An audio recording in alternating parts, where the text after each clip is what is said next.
Juliana está aqui com a gente. Então, nós iremos começar a nossa primeira aula aberta, né? E o nosso palestrante será o enfermeiro Jean Carlos Facundo Ferreira.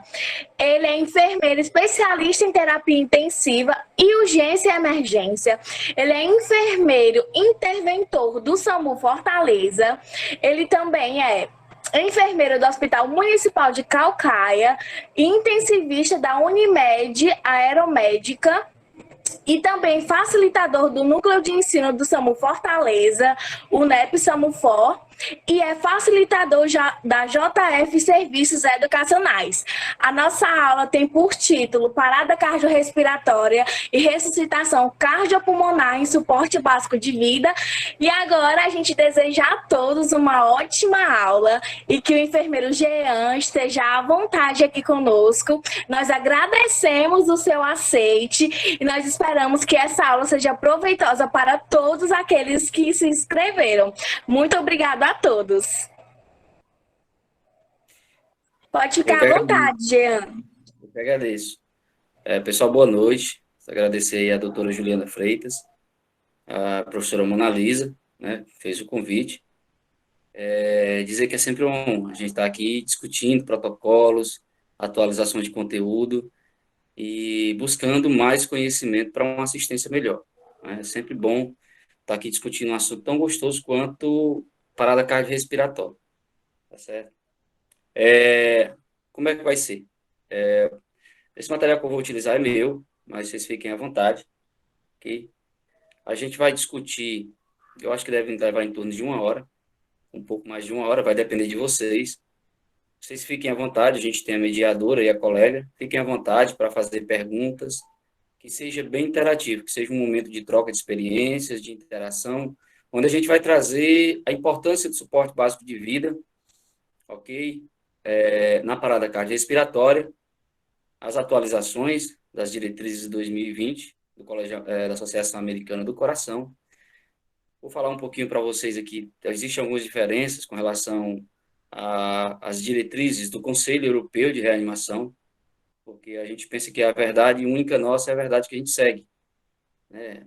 Mas, assim, existe o Conselho Europeu de Reanimação e muda algumas coisas, algumas diretrizes mudam uma coisa ou outra, mas a gente vai só citar por cima e trabalhar praticamente o protocolo da American Heart Association, que é o protocolo seguido, inclusive, pela Sociedade Brasileira de Cardiologia, ok? Sintam-se à vontade para perguntarem. Não sei como é que a colega vai fazer, se ela vai guardar as perguntas aí, depois a gente vai ter um momento. Era isso que eu queria perguntar. O senhor quer responder durante a palestra ou só no final? Eu acho interessante a pergunta sendo pertinente durante a palestra, né? A gente vai interagindo, as pessoas fiquem à vontade, não tem problema nenhum não, tá certo? Eu não me incomodo de O forma alguma. chat, eu creio que o senhor conseguirá ver. Caso o senhor não veja a pergunta, Sim, eu tô com o chat aberto. Eu lhe falo, tá certo? Pode ser? Tranquilo. Vamos começar então. Pode ficar à vontade. Deixa aparece.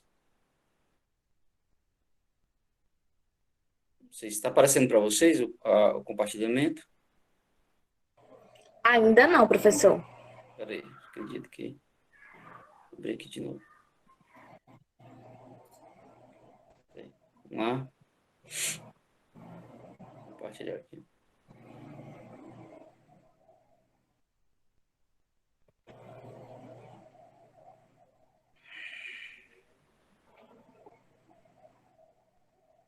Um instante, estou abrindo de novo.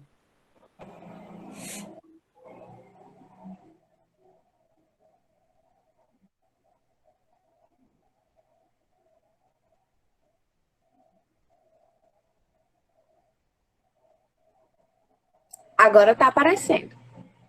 Só organizar aqui para ficar a tela toda. Certo.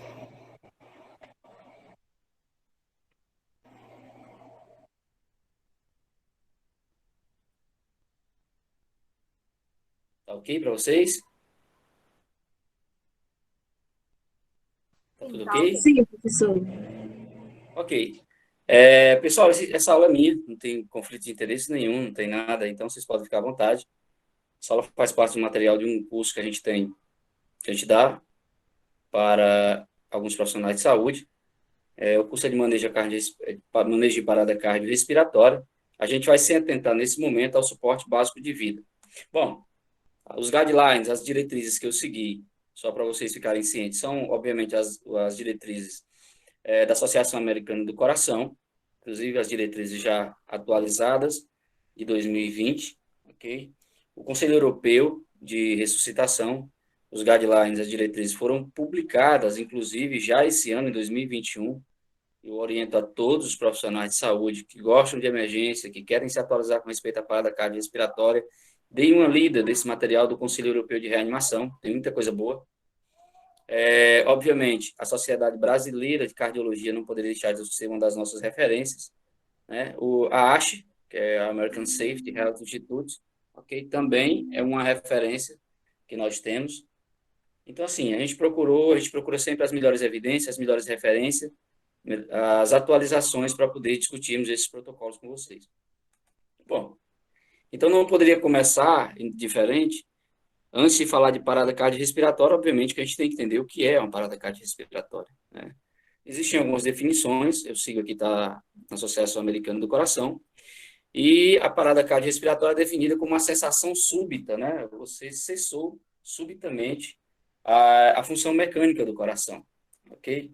O coração, ele parou de bater, parou de haver a atividade mecânica, e isso a gente define basicamente como uma parada cardiorrespiratória, é um conceito bem simples, né? Obviamente que após a parada segue-se, tá certo? Um colapso hemodinâmico do indivíduo.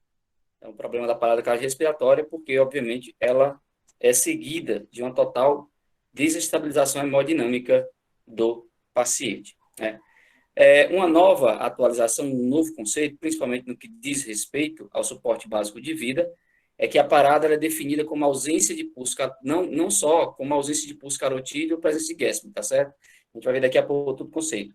Do ponto de vista da identificação, ausência de pulso carotídeo ou pulso central, né?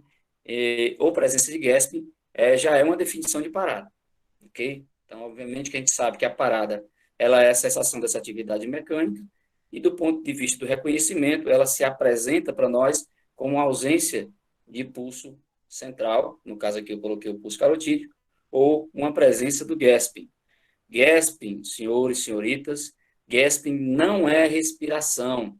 Gasping é um sinal, tá certo, de tronco cerebral, de que o organismo do indivíduo já está em colapso. Aquilo ali não gera drive respiratório. O paciente em gasping, ele não tem drive respiratório, ele não está conseguindo respirar. Não existe entrada e volume de ar. Aquela abertura de boca do gasping, para quem nunca viu o gasping, a gente diz que é uma respiração agônica, não, de fato, não chega a ser uma respiração, mas sim um reflexo de tronco cerebral, que indica que o organismo ou já parou, o coração já parou, ou está na iminência de uma parada cardiorrespiratória. Então, gasping, guardem isso, ele é sinal de parada cardiorrespiratória, tá bom? Por conta das definições que a gente sempre teve, o gasping é tido como uma respiração agônica, mas gasping não é respiração na realidade. Gasping é um sinal de tronco de que o organismo está em parada cardiorrespiratória, ok? Então, essa é uma ideia que a gente tem que ter sempre em mente, e aí tanto faz ser suporte básico como avançado, para efeito de identificação da parada, é fundamental que eu entenda essas diferenciações, ok? Gasping é sinal de parada, não vamos esquecer disso. Quantas vezes a gente chega ou quem trabalha se depara com um paciente, seja no leito ou é trazido para nós, e esse paciente está com esse movimento, né, que a gente chama de respiração agônica, mas, mais uma vez, não é uma respiração, tá certo? É um sinal de tronco. Mas por questão de organização aqui eu vou falar. Então, essa respiração agônica, e aí o paciente não tem drive respiratório, ele está parado, ou está na iminência de parar. Então, esse paciente tem que ser reanimado. Não vamos perder tempo com isso aí. Ficar, está respirando, não está respirando, não. Gasping é sinal de parada respiratória ou parada iminente. Bom, a parada cardiorrespiratória, senhores, ela é a morte clínica, propriamente dita, né? Existe uma diferença entre morte biológica e morte clínica. O que é a morte biológica? A morte biológica é a morte propriamente dita. Ela é irreversível e ela corresponde à cessação da atividade cerebral. Então, a morte biológica, guardem isso, ela é a cessação da atividade cerebral. portanto, ela é irreversível, não há como reverter, né, uma morte cerebral. Não tem como eu fazer essa reversão, ok? Enquanto que a morte clínica, que é a PCR, né, essa parada da atividade mecânica do coração, como nós já sabemos, ela pode sim ser revertida, tá bom? Só para ficar claro aí esses conceitos. Eu vou trazer para vocês, antes de começar a questão do suporte básico de vida, eu vou trazer para vocês uns dados epidemiológicos a respeito de parada cardiorrespiratória. Só para vocês terem uma ideia, a parada cardiorrespiratória é um evento extremamente comum, ok? Ocorre 6 milhões e meio, 8 milhões e meio de parada por ano no mundo todo.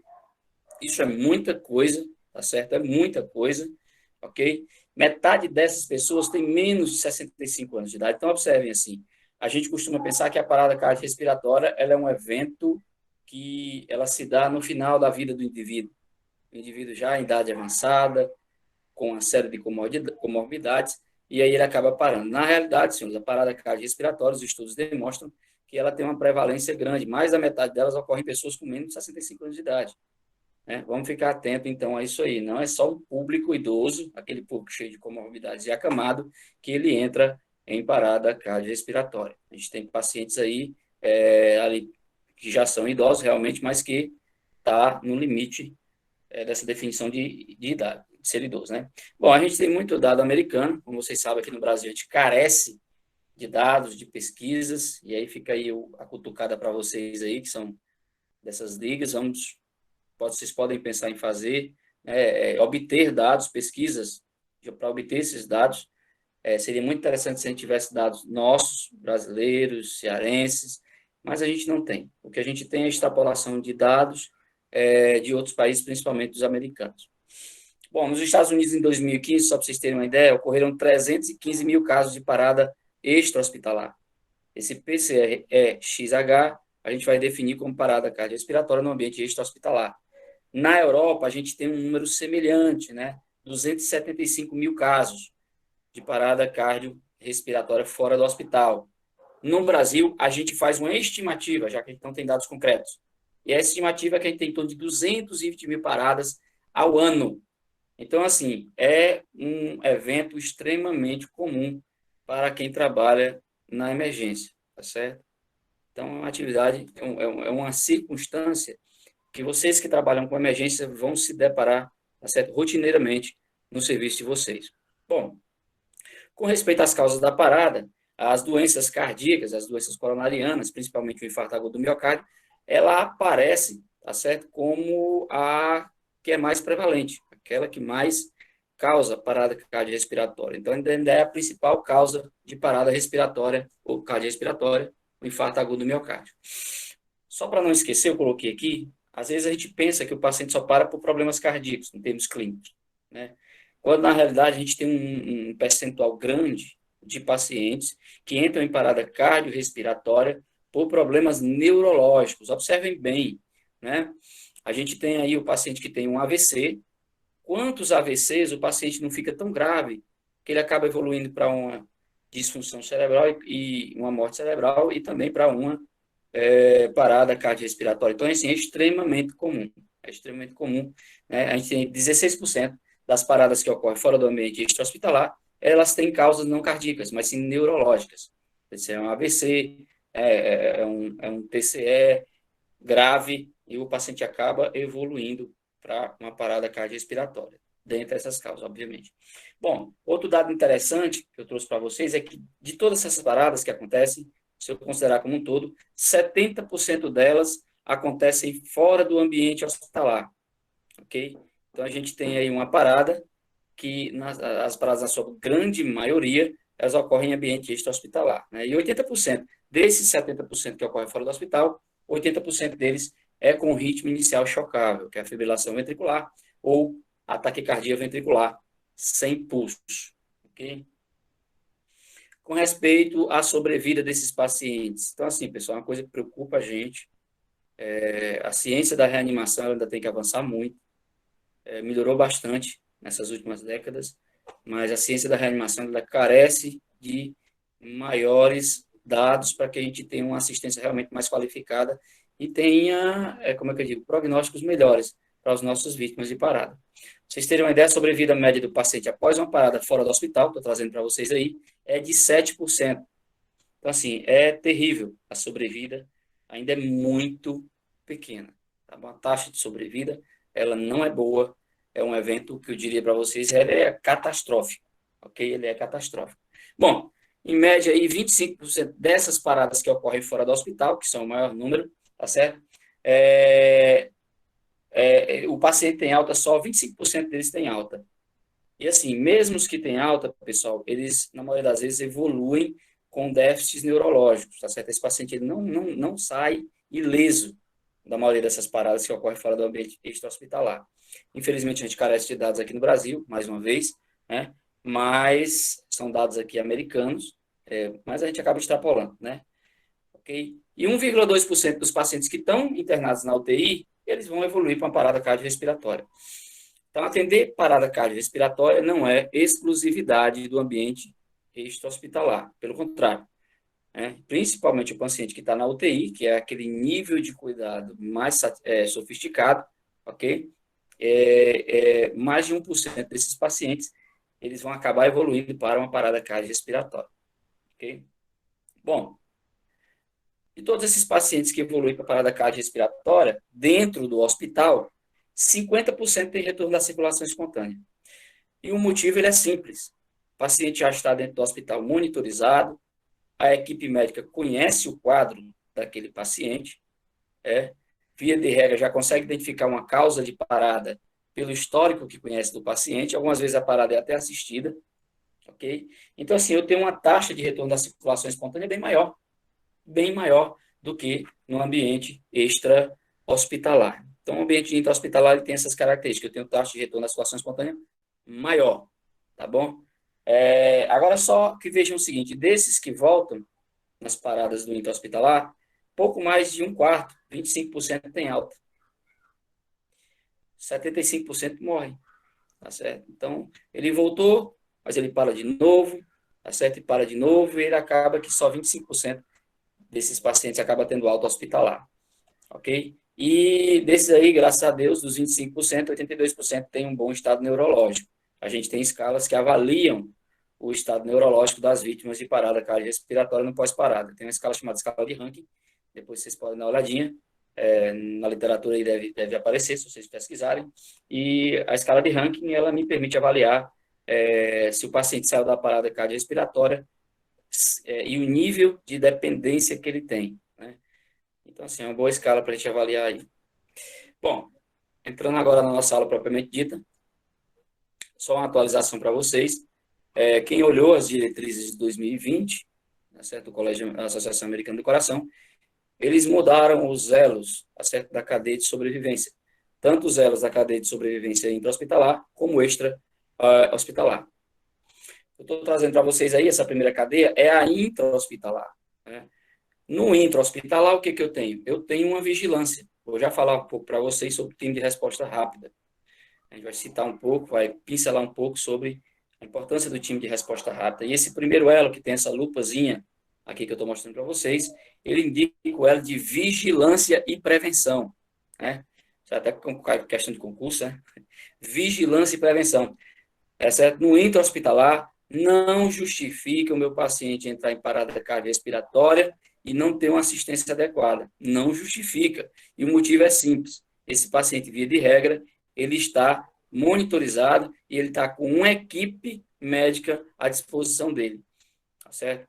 Então, esse quadro de vigilância e prevenção é o quadro, esse é o elo, o primeiro elo da cadeia de sobrevivência do intra-hospitalar. E aí, eu vou chamar ajuda, né? Chamar por emergência. Gema, se eu estou dentro do hospital, vou chamar a emergência? Vai. Você está na enfermaria, você vai chamar o seu time de resposta rápida, tá certo? Ou vai chamar o pessoal da reanimação, da sala de reanimação do seu hospital, não sei. Você vai pedir ajuda, mesmo estando no intra-hospitalar. E aí, iniciar compressões torácicas de alta eficácia, desfibrilar precocemente o paciente se os ritmos forem chocáveis, e aí a gente tem os cuidados pós-parada, e eu quero trazer para vocês o seguinte, até então nenhuma novidade, né? O que tem de novidade com respeito a esses elos da cadeia de reanimação cardiopulmonar é que foi introduzido, né? Esse último elo aí que é reabilitação, né? Recuperação, recovery. Então, assim, esses pacientes, eles tinham alta hospitalar pós-parada, um pequeno número, como a gente viu, mas esses pacientes saem com graus de dependências variados, ok? Saem com déficits neurológicos variados. Então, assim, senhores e senhoritas, a parada cardiorrespiratória, ela traz um sofrimento muito grande, não só para o paciente, mas para toda a família. E esse paciente, via de regra, ele sai sequelado, na sua grande maioria. Ele vai precisar de atendimento fisioterápico, ele vai precisar de atendimento de fonoaudiólogo, de psicólogo, a família também vai precisar de ajuda. Então, pensando nisso, foi criado esse elo, tá certo? Esse elo de reabilitação, para preencher essa lacuna que existia. Isso, olha, o paciente teve uma parada, teve alta, teve retorno de circulação espontânea, foi internado, teve alta, mas e aí? Qual foi o prosseguimento e o segmento que se deu à assistência dessas vítimas que sobreviveram a um evento tão catastrófico quanto uma parada cardiorrespiratória? Então, assim, esse elo foi criado por conta disso, né, para preencher justamente essa lacuna aí. Ó, no eixo hospitalar, lembrem-se, 70% das paradas que ocorrem fora do hospital, ok? Então, a cadeia de sobrevivência do eixo hospitalar, ela é diferente da do intra. No intra, eu tinha lá um paciente internado, monitorizado, em observação, tá certo? Que eu conheço, vira e regra o quadro dele. Aqui não. No eixo hospitalar, eu pego o paciente basicamente no tempo zero de parada. Eu não sei nada a respeito dele, né, a princípio.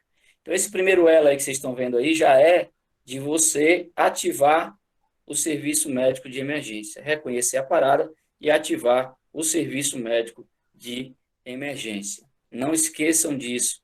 Chegou, tá certo? Na cena onde está a parada, testou a responsabilidade do paciente, paciente inconsciente, já tem indicação de você solicitar ajuda. A não ser que você seja a ajuda, né? Mas, via de regra, se você está numa unidade de suporte básico, você vai pedir o apoio do suporte avançado. Se eu estou na unidade de suporte intermediário, eu também vou pedir o apoio do avançado, ok? Então, assim, não esqueçam de pedir ajuda. Você não vai reanimar essa vítima sozinho por muito tempo. 2, 3 pessoas não vão conseguir reanimar essa vítima por muito tempo, tá bom? É uma situação extremamente cansativa. Quem já reanimou sabe. Bom, então o primeiro elo é esse, tá certo? De ativar o serviço médico de emergência, ou, no nosso caso, mesmo que nós sejamos serviço, solicitar apoio. E aí eu vou começar, próximo elo, as compressões torácicas de alta qualidade. Na frente a gente vai explicar como se dá isso no suporte básico. Desfibrilar em ritmos chocáveis. De novo, também aí eu tenho o suporte avançado, que vai chegar, meu suporte básico está lá, eu comecei, e o suporte avançado ele vai ser inserido. E aí eu tenho os cuidados pós-parada, e da mesma forma eu tenho também o último elo que foi inserido, agora a questão da recuperação, ok? Estamos bem até aqui? Estamos fazendo entender? Preciso de um feedback de vocês. Sou. Tá tranquilo, né? A gente vai andando junto. Pessoal, existe uma coisa chamada método Utstein. O que é o método Utstein? Eles fizeram estudos, tá certo, na cidade de Utstein, e eles encontraram o seguinte, que uma metodologia para melhorar o ensino de atendimento à parada cardiorrespiratória, não só isso, mas principalmente essa preocupação que eles tinham de como eu ensino os profissionais e os adultos, de uma maneira geral, a fazer uma reanimação cardiopulmonar. Quais estratégias eu uso? O que eu tenho que seguir? Então, eu diria para vocês que esse método Utstein é um método que faz todo sentido, aparentemente ele é óbvio e simples, mas é algo que nós não costumamos atender para isso aqui, atentar, na verdade, para isso aí. Então, o que eu tenho que fazer para ter sucesso na minha sobrevivência do meu paciente? Isso não vale só para parada, não, vale para qualquer agravo que a gente esteja pensando. Então, eles dizem o seguinte, olha, a ciência se atenha ao que existe melhor de recomendação científica. E é isso que vocês estão fazendo, buscando conhecimento atualizado, buscando conhecimento, né, de estudos randomizados, duplo cego, recomendações adequadas. Então, vamos seguir as melhores evidências científicas. Não vamos ficar atrasados. Às vezes tem aquele cara que não se atualiza, né, não quer estudar. aprendeu a reanimar o paciente há 15 anos atrás e continua do mesmo jeito. Então, assim, pessoal, não é bom, não é benéfico para as nossas vítimas, tá certo? Não é benéfico. Então, vamos se seguir dos melhores protocolos que a ciência da reanimação nos traz. Vamos treinar, porque não adianta nada eu ter teoria se eu não tiver prática, né? Se eu não tiver memória muscular, se eu não souber onde colocar minhas mãos para fazer uma compressão, se eu não souber como comprimir de forma adequada, isso só vem com o treinamento, não tem como. Eu posso morrer de falar aqui para vocês o que é uma ressuscitação cardiopulmonar de sucesso, que vocês não vão na prática, assim, quem nunca praticou, vai ficar cheio de dúvidas na hora de realizar essa reanimação, tá bom? Então, assim, se cerque das melhores evidências, a ciência, tenha a ciência como seu fundamento, realize treinamentos periódicos, e a gente tem que treinar sempre, sempre tem que treinar. Eu sempre brinco com os profissionais, treine, aí quando você estiver cansado, você treina mais um pouquinho, e quando você cansar, você treina mais ainda, né? Vamos chegar à melhoria e à excelência. E essa excelência só vem, pessoal, com a excelência no fazer, só vem, né, fazendo e com treinamento. E aí, aprender a trabalhar em equipe. Algo que é muito valorizado hoje em dia, essa questão do trabalho em equipe. Não vamos esquecer isso aí. Não adianta nada eu ser o Jedi da reanimação e eu trabalhar sozinho, não saber trabalhar em equipe. A, a reanimação cardiopulmonar, a gente compara ela a um balé. Todo mundo tem a sua cota de participação. Todos os membros têm que estar ali harmonicamente trabalhando para que tenha sucesso, um desfecho favorável na reanimação desse paciente. Então, não vamos esquecer isso. De novo, atentar para as melhores evidências científicas, treinar sempre e aprender a trabalhar em equipe. É fundamental. Existem instituições hoje em dia, principalmente instituições privadas, que se você não souber trabalhar em equipe, tá certo? Infelizmente, você é convidado a sair. E às vezes não é porque você não é bom tecnicamente, o cara é bom, mas não sabe trabalhar em equipe. Então, vamos ter que desenvolver essa habilidade de trabalhar em equipe, tá bom? E aí, fazendo isso, a sobrevida do meu paciente, a sobrevivência dele após um agravo grave, como uma parada cardiorrespiratória, tem grande chance de ter melhoria. Então, não vamos esquecer essa questão do método Stein, isso tem que estar na nossa cabeça aqui. Bom, um programa a gente pode criar, os hospitais eles estão criando um programa de melhoria da qualidade da reanimação dos seus pacientes, né? Então, fazendo isso aí. Então, como é que seria um programa de melhoria? Esse slide aí está um pouco denso, né? Esse é um resumo que a gente fez, mas está um pouco denso. Mas eu tenho o pré-parada, o parada e o pós-parada. O pré-parada, o parada e o pós-parada. No pré-parada, obviamente, que eu vou procurar identificar fatores clínicos, sinais clínicos que indicam que o meu paciente ele está piorando, que a situação dele está deteriorando, né? Ele não parou ainda, mas ele está tão grave que ele tem sinais clínicos e de desajuste hemodinâmico que ele vai parar, esse paciente vai parar. Se eu não fizer nenhuma intervenção, ele vai parar. Então, isso aí não é preparada. E aí, pessoal, a gente tem que, para mim, identificar esses fatores clínicos, tem que haver treinamento. Não tem como, né? O time de resposta rápida, vou falar daqui a pouco para vocês rapidamente dele, porque a gente tem que entrar no suporte básico. O time de resposta rápida tem essa preocupação, tá bom? De treinar de forma contínua os seus profissionais, não só para atuarem na parada, mas principalmente também na prevenção dessa parada. Okay? Tem muita gente que pensa que o time de excitação, resposta rápida, que ele só vai na hora que o paciente para. Não, não é para fazer isso. Se você identificou a gravidade desse paciente, e a gente tem aí várias escalas, para adulto a gente tem um NIOS, para criança a gente tem um PIOS, tem vários instrumentos que a gente usa para avaliar quanto esse paciente está piorando. E aí, na dúvida, o médico, a equipe de enfermagem mesmo, pode acionar o time de parada. E aí, esses profissionais que têm expertise, uma expertise maior em cuidar de pacientes críticos, vão lá e acabam tomando alguns cuidados para que esse paciente não venha parar. Então, o time de resposta rápida ele não atua só na parada, não. Ou pelo menos não é para fazer assim, só apagando incêndio. Para prevenir também.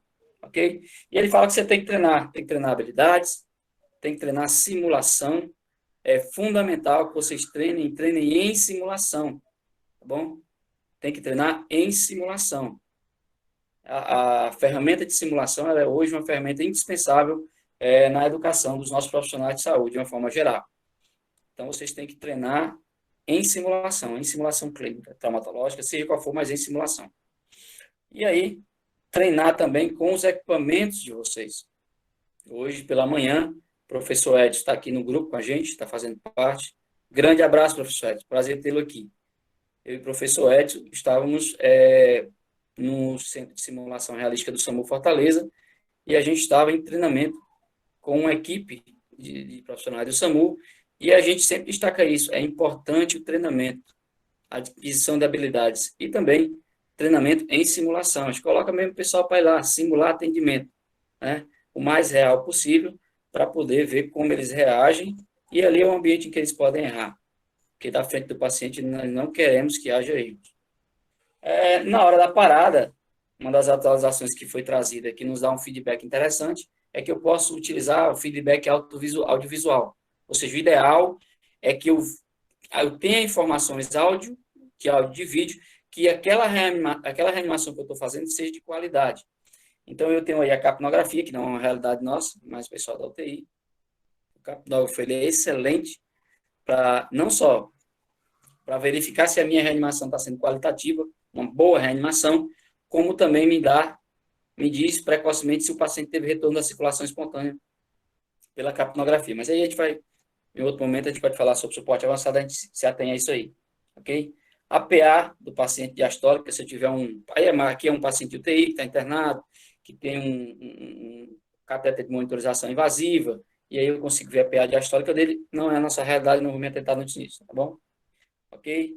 E aí você vai investigar a cena do atendimento, vai procurar olhar essa cena com calma, verificar quais são os fatores que interferem, que interferiram, que levaram esse paciente à parada, né, e reconstruir todo o atendimento. Pós-parada, senhores, é cuidados pós-parada realmente. Não tem mais o que fazer, né? O paciente foi ressuscitado, voltou, e agora cuidados pós-parada. E aqui é fundamental o treinamento da equipe de ressuscitação. Essa equipe tem que treinar. Você tem que antecipar desafios que a equipe vai ter, rever todos os protocolos. Vocês que vão trabalhar em serviço de emergência têm que conhecer os protocolos das instituições de vocês, tá bom? Tem que conhecer. E aí é importante um debriefing. O que é o debriefing? Tá certo? O debriefing é depois que a gente faz o atendimento, a equipe era para tirar um momento ali para conversar a respeito daquele atendimento. Olha, será que a gente poderia ter feito isso diferente? Não era melhor ter feito assim? Havia algo que a gente precisasse corrigir no nosso processo de reanimação? Tá certo? A nossa comunicação foi boa? Então, existem várias coisas que no debriefing a equipe pode trazer e a gente pode discutir melhorias. Tudo isso é objetivando melhoria, tá bom? Melhoria para o paciente. Então, falando disso, continuando nisso, a gente tem os famosos TRRs, os times de resposta rápida, né? Hoje em dia é muito comum as instituições estarem criando seus times de resposta rápida. E isso é muito bom. Tá certo? Porque, em tese, a gente sabe aqui que se um hospital é grande, nem todo mundo é treinado em reanimação cardiopulmonar, tá bom?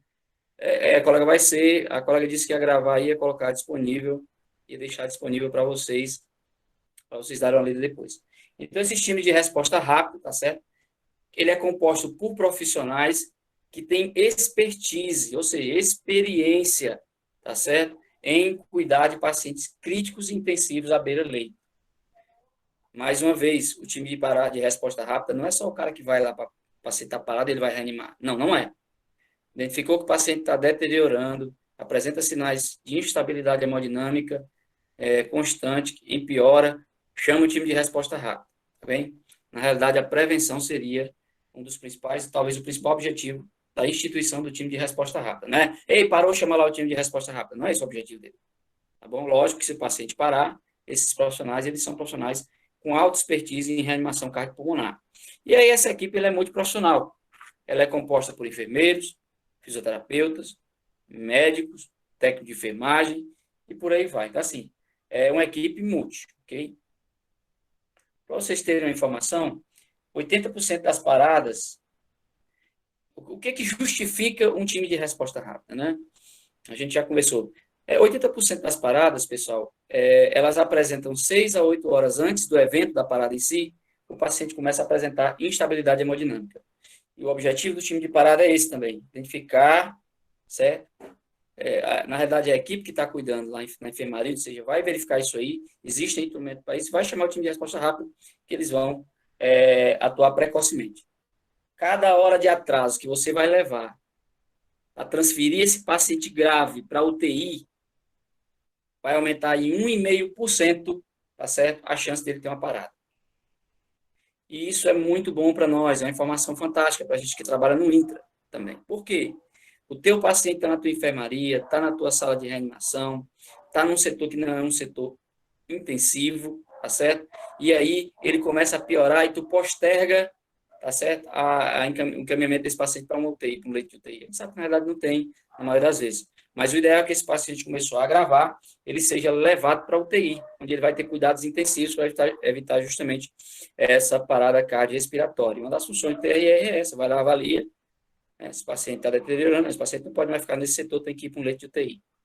Ok? Porque cada hora que demora para ele transferir ele de onde ele está no hospital para a UTI, se esse paciente apresenta instabilidade, bote isso na cabeça, aumenta em 1,5% a chance de parada cardiorrespiratória dele. Ah, Jean, mas 1,5% a cada hora. Vamos pegar um plantão de 12 horas, né? 12 vezes 1,5%, tá certo? Então, daria o quê? 18, né? Então, você já aumenta em 18% a chance desse paciente ter uma parada se você não leva ele para a UTI aí em 12 horas. Qual o papel do socorrista na parada? A gente vai entrar daqui a pouco no protocolo de suporte básico, onde eu vou discutir com vocês todo o protocolo, e a gente vai trazer algumas discussões, conforme vocês queiram. Mas qual é o papel do primeiro socorrista que chega? Cheguei primeiro, Janzinho, e agora? Eu destaquei para vocês aqui, nesse círculo preto, o suporte básico, pessoal, geralmente ele é feito por uma equipe se for no eixo hospitalar, uma equipe de 2 membros, no máximo 3 membros, inicialmente, a parada começa a ser atendida por aquela equipe, tá bom?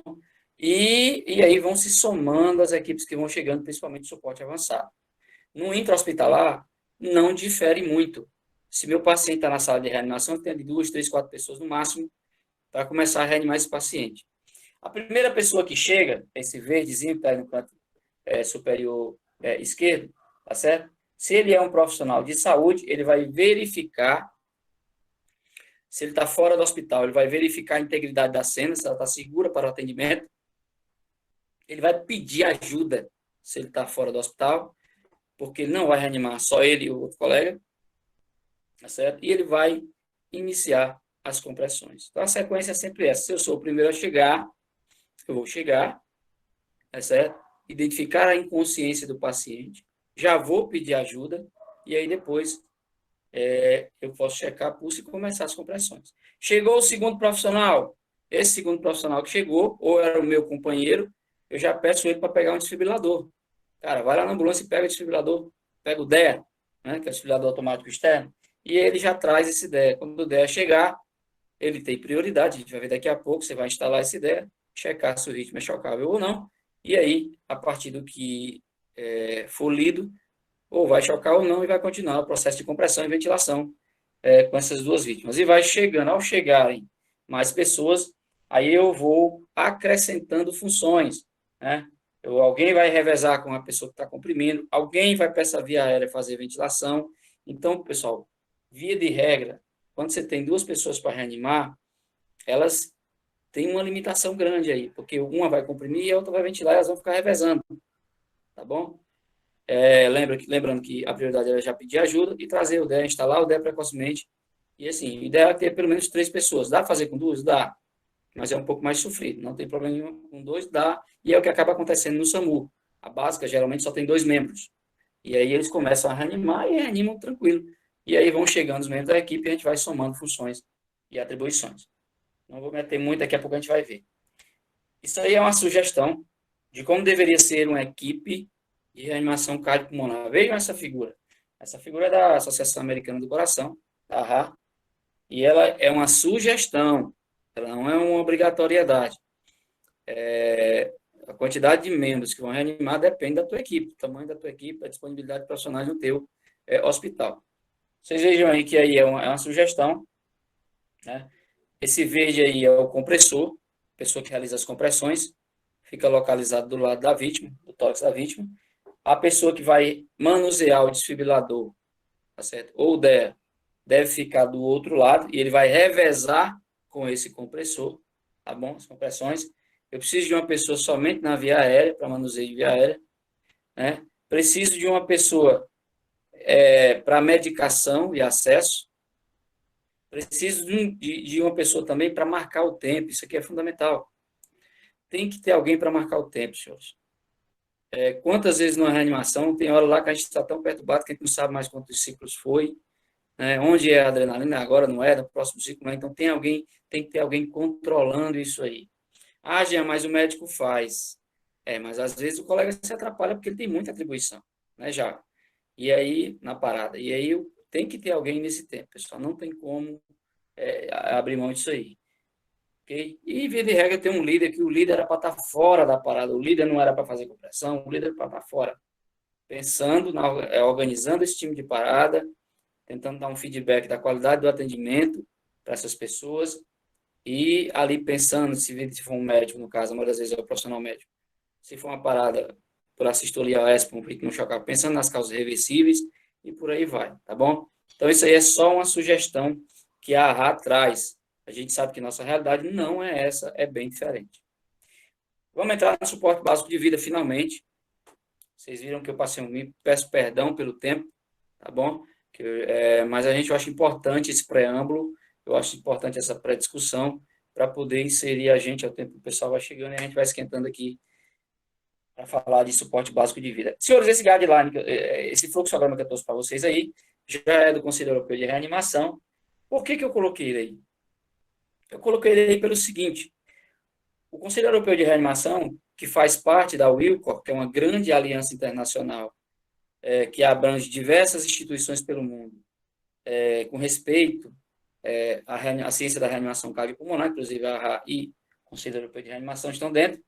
Olha como é o suporte básico, fluxograma de suporte básico europeu, né? Se a vítima está irresponsiva, com respiração ausente ou anormal, que aí no caso entenda um gasping, tá certo?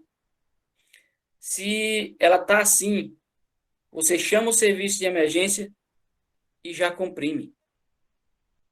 Então vejam aí, para o suporte básico de vida na Europa, eu não checo o pulso.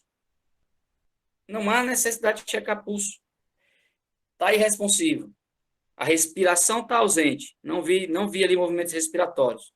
Tá certo? Ou tem um gasping, uma respiração anormal, gasping. E aí o que eu faço? Chamo a ajuda, tá certo? E já começo as minhas 30 compressões torácicas. Ele não fala em checar pulso. Pode ler aí. Está em inglês, mas pode ler. Ele não fala em checar pulso. Tá bom? E eu 30 compressões, seguida de 2 ventilações, tá certo? E aí eu vou fazer 32, 32, 32, tá certo? Por 2 minutos. E aí depois sim, a gente checa pulso, aquela coisa toda, né? Então, assim que o DEA chegar, tá certo? Ele tem prioridade e ele vai guiar a tua parada. Ele é que vai comandar a tua parada, é isso que ele está dizendo aí no último quadradinho, tá bom? Então, vejam que, principalmente para o leigo, não é indicado que o leigo cheque pulso. Leigo não checa pulso. Checar pulso é uma habilidade que o profissional de saúde tem que desenvolver. Quantas vezes vocês aqui no trabalho de vocês estão lá, o paciente está inconsciente, quando você acha checar pulso, fica aquela história. Tem? Não tem? Não sei. Eu acho que não. Então, assim, mesmo quem é treinado, por vezes fica em dúvidas se há ou não pulso central para aquele paciente. Então, assim, checar pulso é uma habilidade, não adianta nada. Você não vai aprender a checar pulso se você não checar constantemente. Diazinho, qual é a dica que você dá?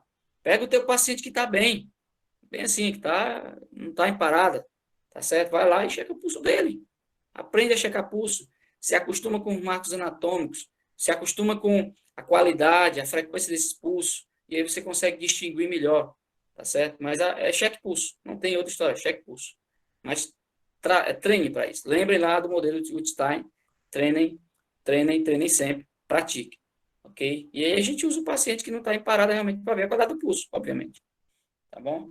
Então, o guideline europeu é esse aí, de suporte básico de vida, ele orienta você, no caso, principalmente, você a não checar pulso, tá irresponsivo, com gasp ou com gasp, certo?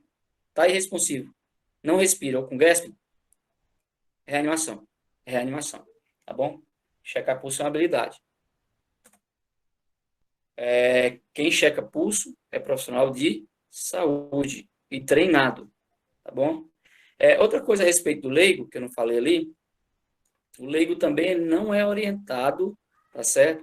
A fazer ventilação. A orientação é que ele faça somente compressões torácicas contínuas. Ventilar é outra habilidade difícil na parada cardiorrespiratória. Na realidade, a atividade mais difícil na parada cardiorrespiratória é a ventilação do paciente, tá bom? Quem diz isso, não sou eu, quem diz isso são os estudos. E aí eu estou trazendo para vocês, esse aí é o protocolo do suporte básico de vida da American Heart Association.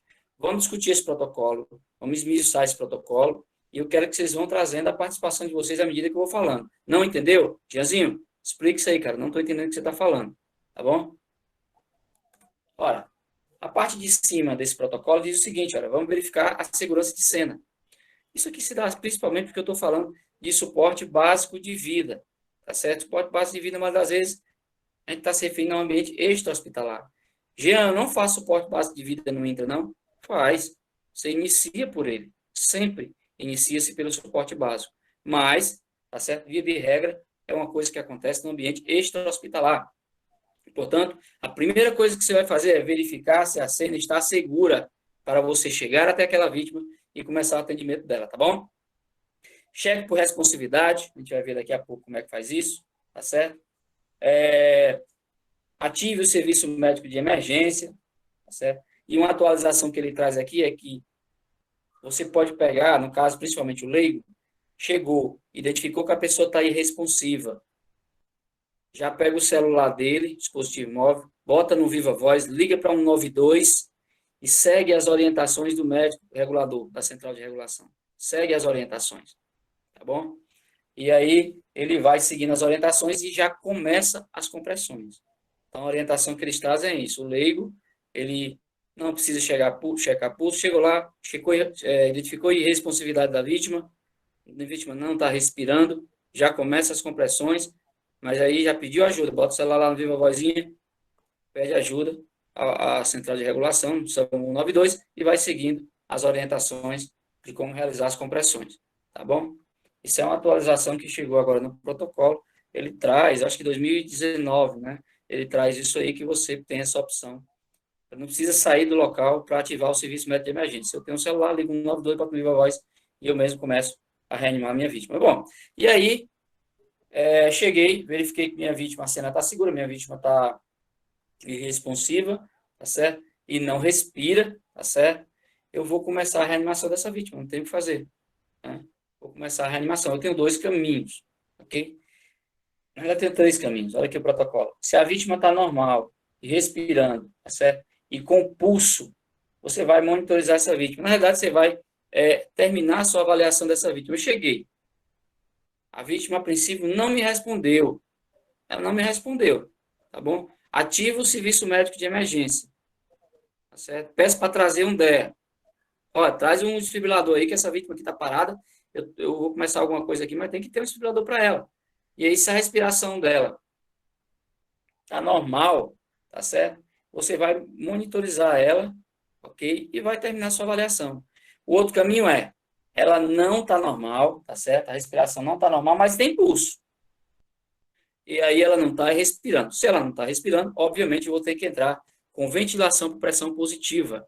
Eu vou pegar lá a BVM, né, popular que a gente chama, e vou fazer ventilações nessa minha vítima com pressão positiva. E aí é uma ventilação a cada 6 segundos, ou 10 ventilações por minuto. Observem que aqui ele não está falando de via aérea definitiva. Ele está falando uma ventilação a cada 6 segundos, mesmo sem via aérea definitiva. Observem isso aí, tá bom? Porque a gente, não, Jean, eu só faço uma ventilação a cada 6 segundos se for paciente entubado, paciente com massa laríngea, aí eu faço. Não. A atualização de suporte básico de vida, do guideline de suporte básico de vida, diz, olha, mesmo que o paciente não esteja com a via aérea definitiva, tá certo? Se ele está em parada respiratória, eu vou fazer uma ventilação a cada 6 segundos. A cada 2 minutos, senhores, eu vou ventilar ininterruptamente. Cada 6 segundos, uma ventilação, para dar aí 10 ventilações por minuto. E a cada 2 minutos, eu vou checar pulso. Por quê? Essa minha vítima está em parada respiratória. Se a causa dessa parada respiratória não for revertida, ela vai evoluir para uma parada cardiorrespiratória. Aí a história muda. Eu não posso ficar mais só ventilando. Se ela tiver uma parada cardiorrespiratória, já vou entrar com compressões e com uma série de outras medidas. Tá bom? Aí ele fala aí se suspeitar de overdose de opioide, não é nossa realidade aqui no Brasil. Esse guideline ele é americano, que nós seguimos. Lá nos Estados Unidos a gente tem uma pandemia, uma epidemia, na realidade, de opioide, de uso de opioides, tá certo? Na realidade, ela é uso como uma droga, como se fosse uma droga recreativa. Muita gente consome opioide, tá bom? E o que acontece é que a gente tem muitas overdoses lá, não é a nossa realidade. Mas se vocês se depararem com uma overdose, um paciente parado, com uma parada respiratória, aqui está em parada respiratória, nós estamos do lado da parada respiratória, com uma suspeita de consumo de opioides, e aí você pode usar o antídoto, né? Tá bom? Bom, ok? E aí, olha só, tem um outro caminho. Eu observei, a vítima não respira e não tem pulso, tá certo? E eu checo isso em menos de 10 segundos. Eu tenho menos de 10 segundos para fazer isso aí. Cheguei, testei a responsividade, não responde, peço ajuda. Peço ajuda. Começo a reanimar. Tá certo? Se é uma parada respiratória, uma ventilação a cada 6 segundos por 2 minutos. Terminou os 2 minutos, checo pulso. Se ainda tiver parada a cada respiratória, continuo só dando ventilações, uma a cada 6 segundos. Se teve parada cardíaca, aí eu já vou entrar com compressões e ventilações. A história mudou, tá certo? Vamos para o outro caminho, tá certo? O outro caminho é esse aí que vocês viram, né? Comece a parada, o atendimento com 30 compressões e 2 ventilações. Então, no adulto, a gente faz 32, não esqueçam disso, tá certo? Use o DEA assim que ele estiver disponível. Se você trabalha na unidade de suporte básico, tem um DEA na ambulância. Né? O primeiro colega chega, avalia ali. Se você não sabe da natureza da ocorrência, que é uma parada, pega o DEA, já traz essa perto da vítima e o DEA, se o DEA chegar, eu estou comprimindo. Chegou o DEA, ele tem prioridade. Ele tem prioridade. Estou ali comprimindo, o colega vai preparar o DEA. Enquanto ele prepara, eu estou comprimindo, ok? Se tiver alguém na viária, está ventilando, ele está fazendo 32. E aí o DEA, colega, o DEA está pronto. O colega vai instalar as pás do DEA. Não precisa eu parar de comprimir para ele instalar as pás do DEA. Prestem atenção. Eu vou comprimir e ele vai instalar as pás do DEA. Não atrapalha. Posicionamento das mãos é basicamente na região central do tórax. Então, assim, no terço médio inferior do externo. Na metade inferior do externo, no caso do adulto. Então, eu não vou precisar tirar as minhas mãos e a minha compressão não vai atrapalhar o colega a fazer a colocação das pás. Isso é um erro comum, tá bom? É um erro comum. Não precisa eu pedir o colega para parar de fazer compressão para me colocar as pás do DEA, em hipótese alguma, tá bom? E aí instalou o DEA está pronto, tá, liga o DEA e o DEA vai dizer, vou checar ritmo. Ele vai checar. Se o ritmo for chocável, você vai desfibrilar esse paciente, vai chocar, imediatamente vai retornar as compressões torácicas por 2 minutos, tá certo? E aí o DEA ele vai te guiar na parada. A partir do momento que você instala o DEA, ele te guia na parada, ele vai monitorizando 2 minutos, né? Verifica se precisa chocar de novo ou não, pede para você iniciar compressões após o choque, ou mesmo que não seja chocável, e ele vai te guiando. Uma das vantagens da instalação do DEA é que ele te guia na parada, tá certo? Você não precisa mais se preocupar com tanta coisa. O tempo, não, ele diz tudo, 2 minutos, checa pulso, aquela coisa toda, tá bom? E aí, fiz o básico, esperar. Vou fazer isso até chegar ao suporte avançado. E aí, se o ritmo for não chocável, é a mesma coisa. Começa compressões imediatamente, tá certo? E a cada 2 minutos eu vou checando. Então, no suporte básico, eu não entro ainda com drogas. No suporte básico, eu não entro com esse manejo avançado da via aérea, tá certo? É só isso aí. Compressão, ventilação, 32, né? E o DEA, e o uso do DEA. Alguma pergunta? Alguma dúvida? Tá claro para vocês? A gente vai esmiuçar esse protocolo direitinho, tá bom? Estava aqui mais explicando para vocês. Bom, e aí eu vou explicar passo a passo. Peço que vocês tenham paciência, que eu sou meio metódico. Como é que eu reconheço uma parada cardiorrespiratória? Quais são as recomendações do Colégio da Associação Americana do Coração para reconhecimento da parada? Bom, chamar o paciente, pessoal, com toque na clavícula, nos ombros aqui, na clavícula, nos ombros. Não faça esse estímulo no externo, pelo amor de Deus. Pega aqui, fecha a mão e fica aqui fazendo força no externo da vítima. Não faça mais isso. Não faça compressão dolorosa no externo para identificar se o paciente está ou não irresponsivo. Pelo amor de Deus, não façam isso. Isso aí não é mais indicado. E a explicação é muito simples. Se a tua vítima for um idoso ou uma vítima com a pele um pouco mais frágil, ao fazer essa pressão, força aqui no externo, quando você tirar a sua mão, você vai ver que tem sangue. A pele está toda macerada. Ou então já tem ali uma lesão por pressão. Você fez uma lesão por pressão no paciente. Ah, mas Gema, o paciente está parado. Não sei, eu estou testando a responsividade dele ainda. Tá bom? Então, toques na clavícula, toques vigorosos. Senhor, senhor, senhora, senhora. Tá certo? De forma vigorosa. Checar pulso. Checar pulso central. Obviamente que você vai checar pulso central. Por que eu não checo pulso periférico para identificar se o paciente está parado? Porque o pulso periférico, senhores, ele pode estar ruim por vários motivos. E não necessariamente ter o paciente está parado. Então, assim, o pulso central não. Se eu não tenho o pulso central, obviamente o coração com certeza está parado. Então, se é checar o pulso central, pode ser o carotídeo ou femoral. Eu coloquei o carotídeo de vermelho aí, porque é um pulso que está mais acessível, ok? Ele está aqui no pescoço, né? A carótida. Então, eu consigo aqui, eu tenho aqui a região da cartilagem tireoide, localizo ela, que é essa região do pomo de Adão nos homens, 2 dedos para a direita ou para a esquerda, tanto faz, você vai encontrar o pulso carotídeo, que ele é um pulso forte, central, tá certo? E ele é melhor para poder você checar na parada se o paciente tem ou não pulso, porque o pescoço está exposto, obviamente. Já eu posso checar o femoral? Problema nenhum. A literatura não diz que você não pode, tá bom? O pulso tem que ser checado do mesmo lado que o socorrista está. Ipsilateral, do mesmo lado. Nada de eu sou a vítima, o socorrista está aqui na minha esquerda. Aí ele vem com a mão dele e faz isso aqui, ó. Checa pulso do lado de cá. Olha a posição da minha mão como é que tá. Alguém pode interpretar que você está esganando a vítima. Eu sei que parece um absurdo, mas pode acontecer. Então não faça isso, tá bom?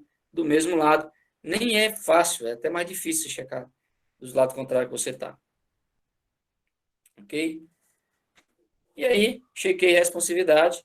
E a gente já viu que a gente tem menos de 10 segundos para checar pulso e respiração, nós sendo profissionais de saúde, né? E aí, como é que eu sei que o paciente está respirando? Esse paciente tem movimento de tórax. Se ele respira, ele tem expansão torácica, ok? O menor que ela seja, ele tem expansão torácica. Então, observe o movimento do tórax da tua vítima, né? Procure respiração agônica, que é o gasping, tá bom? E não existe mais o ver, ouvir, sentir. Antigamente, o pessoal que é mais antigo, vocês são mais jovens, obviamente, não são da minha época, mas tinha uma história de um ver, ouvir, sentir, para ver se a vítima estava respirando ou não. Jeanzinho, por que você colocou um asterisco aí no ver, ouvir, sentir? Existe uma situação, pessoal, que, na realidade, existe mais de uma, em que ainda existe o ver, ouvir, sentir. É na vítima de afogamento, tá bom? A vítima de afogamento, mas aí é outra história, não vamos conversar sobre afogamento, senão a gente vai misturar tudo aqui e não vai dar certo. Então, na vítima de afogamento, eu ainda faço ver, ouvir, sentir, tá bom? Depois a gente pode conversar sobre isso aí.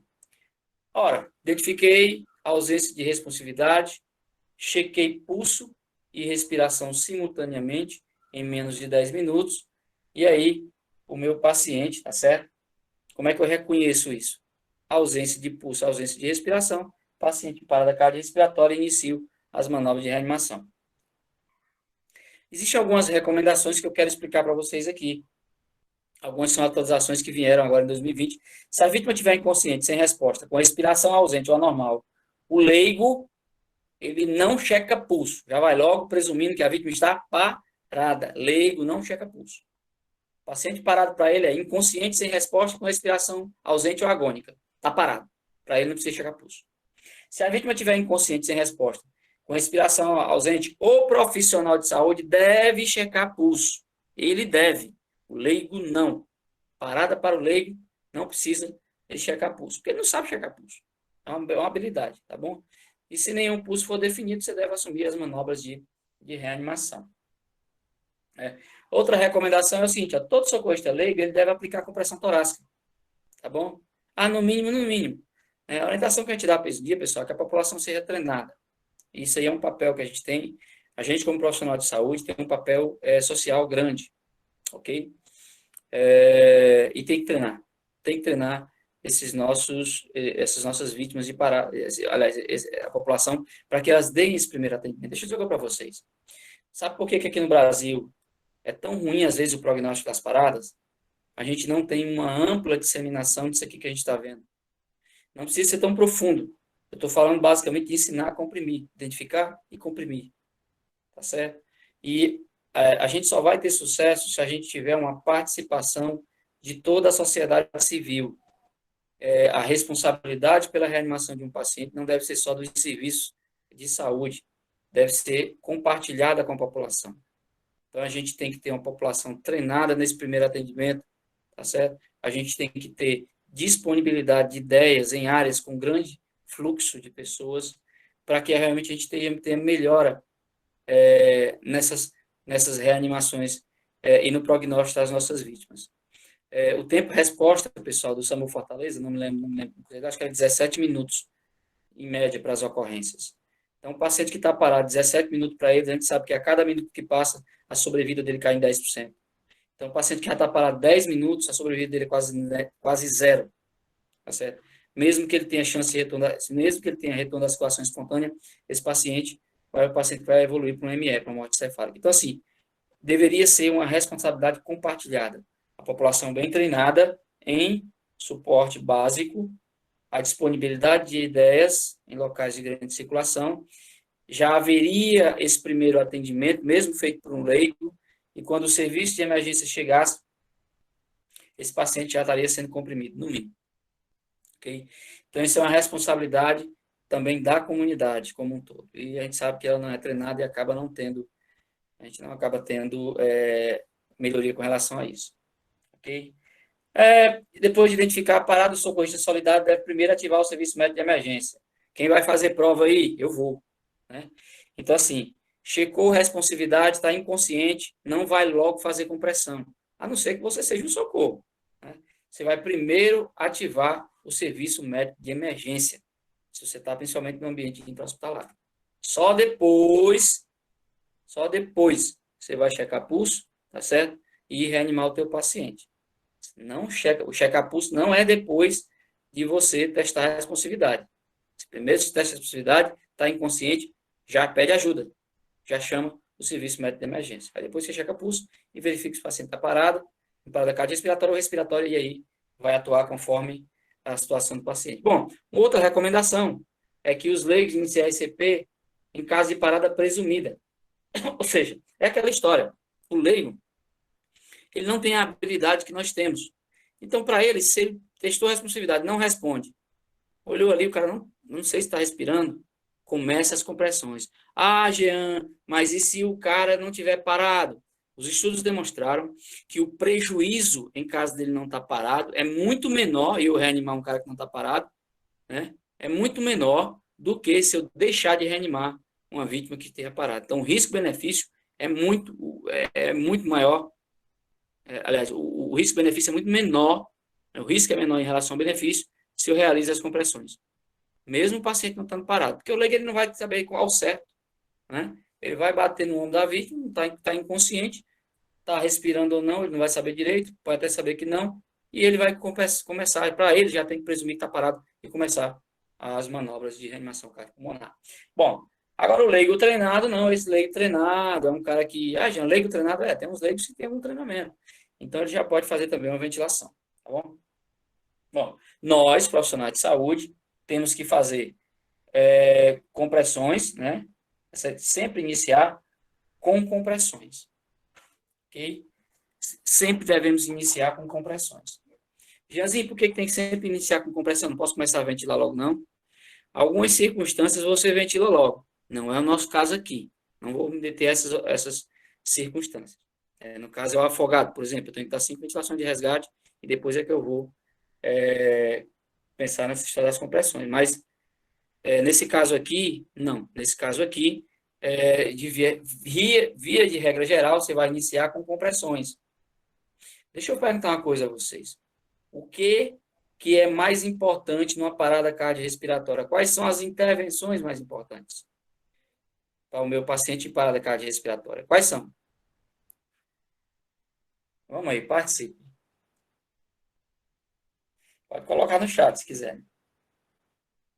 Quais são as intervenções mais importantes? O que é mais importante para o meu paciente em parada cardiorrespiratória? Alguém tem uma ideia? Vão colocando aí. Daqui a pouco eu dou informação para vocês. O Laércio trouxe oxigênio. Será? Laércio. Pronto, vamos lá. Alguém? A Yara colocou, a Sabrina colocou oxigênio. Vamos lá. Garantir uma boa respiração e abertura das vias aéreas. A Inara colocou aí, né? A Ruana colocou, olha, compressões são muito importantes. Voltar a comprimir, já que é uma falha mecânica. Bom, deixa eu dizer uma coisa para vocês. Guardem essa informação e ela vai ajudar vocês muito quando vocês forem ofertar oxigênio, garantir atividade cardiovascular. O Rian colocou aí perfeito. As colocações de vocês são boas. Vamos só organizar aqui na nossa mente. Pessoal, em 2018 foi publicado um estudo chamado Paramedics 2. Recomendo que leiam esse estudo. Esse estudo está disponível na internet. É um estudo fantástico, é um estudo randomizado, duplo cego, tá certo? Usando placebo. Então, é um estudo fantástico, muito bem desenhado. Esse estudo, ele procurou buscar responder algumas perguntas que até então a gente não tinha respostas. E a gente continua ainda com um pouco de dúvidas, ainda mesmo assim. Ele foi um estudo feito no Reino Unido, Reino Unido, né? E o objetivo era estudar o papel da adrenalina na parada cardiorrespiratória, né? Se ela era importante ou não. Eu não vou me deter muito a esse estudo aqui, é um estudo muito profundo, muito interessante. O que eu vou dizer para vocês basicamente é o seguinte: esse estudo ele encontrou, lembrando que a adrenalina faz parte do suporte básico, a adrenalina não faz parte do suporte básico, a adrenalina é parte do suporte avançado de vida. Droga vasoativa, qualquer droga na parada, ela é parte do suporte avançado de vida, tá bom? Então, a adrenalina, eles encontraram que a adrenalina, ela tem sim, como desfecho primário, ela tem aqueles pacientes que foram reanimados com adrenalina dos dois grupos, tiveram uma taxa maior de retorno da circulação espontânea, ou seja, voltaram mais da parada do que aqueles pacientes do grupo de controle que não foi usada adrenalina para reanimar. Só que, estatisticamente, não teve diferença nenhuma em termos de mortalidade. Ou seja, reanimar com adrenalina ou sem adrenalina, mortalidade não mudou nada. E mais, os pacientes que foram reanimados com adrenalina, que tiveram alta hospitalar, tiveram mais sequelas neurológicas do que o do grupo que foi reanimado sem adrenalina e teve alta. Hoje nós sabemos que a adrenalina ela causa vasoconstrição de pequenos vasos do coração e do cérebro. Então, assim, houve até um zuzuzu e um burburinho com a história de que queriam tirar a adrenalina do protocolo. Não sei se algum de vocês ouviu essa história naquela época. Era justamente por conta desse estudo, do desfecho desse estudo. Mas por que eu estou trazendo paramétricos para vocês, já que eu estou falando de suporte básico e a adrenalina só entra no suporte avançado? Ele trouxe algumas informações interessantes. A ciência, pessoal, ela trabalha hoje em dia com o que a gente chama de algumas coisas. Uma delas é o número necessário para tratar uma vítima. O que é o número necessário para tratar uma vítima? O número necessário para tratar é a quantidade de vezes que eu tenho que fazer aquela intervenção que eu estou fazendo para poder uma vítima ter benefício. Eu vou repetir para vocês. O número necessário para tratar um paciente é a quantidade de vezes que eu tenho que fazer aquele procedimento, administrar droga vasoativa, fazer compressão, desfibrilar precocemente, qualquer intervenção dessa. Quantas vezes eu tenho que fazer uma intervenção dessa? Em quantos pacientes eu tenho que fazer para que um se beneficie? Então, eles encontraram que o NNT, o número necessário para tratar da adrenalina, é de 112. Ou seja, eu tenho que reanimar 112 vítimas de parada cardiorrespiratória com adrenalina para que uma tenha benefício. Vejam só que informação interessante. Agora, vocês sabem qual é o número necessário para tratar? De eu reconhecer uma parada logo, precocemente? 11. Ou seja, eu tenho que reconhecer 11 paradas precoces para que um se beneficie. Lá na adrenalina, eu tinha que aplicar adrenalina em 112 pacientes para que um se beneficiasse. Então, o que é mais importante? Administrar adrenalina ou reconhecer precocemente a parada? Óbvio que reconhecer precocemente a parada. Vocês sabem qual é o NNT de um leigo ou uma pessoa que está perto? Identificar a parada e começar com pressões torácicas, começar com pressões. É de 15. Ou seja, a cada 15 pacientes que eu identifico a parada ali, parou, eu comecei a comprimir, já fiz a intervenção de compressão, 15, cada 15 que eu faço, um se beneficia. Isso é fantástico. E o maior ainda, vocês sabem qual é o NNT, da desfibrilação precoce? O paciente parou, identifiquei, chequei ritmo, vi que é um ritmo chocável, instalei ali o DEA, no âmbito do suporte básico de vida, que é o que nós estamos falando. O DEA vai fazer essa leitura, vai ver se é chocável ou não. Se for chocável, choca precocemente, ok? E aí, vocês sabem qual é o NNT da desfibrilação precoce? 5. Ou seja, a cada 5 pacientes que eu desfibrilo precocemente, um tem um desfecho positivo. Então, o que ficou claro para nós?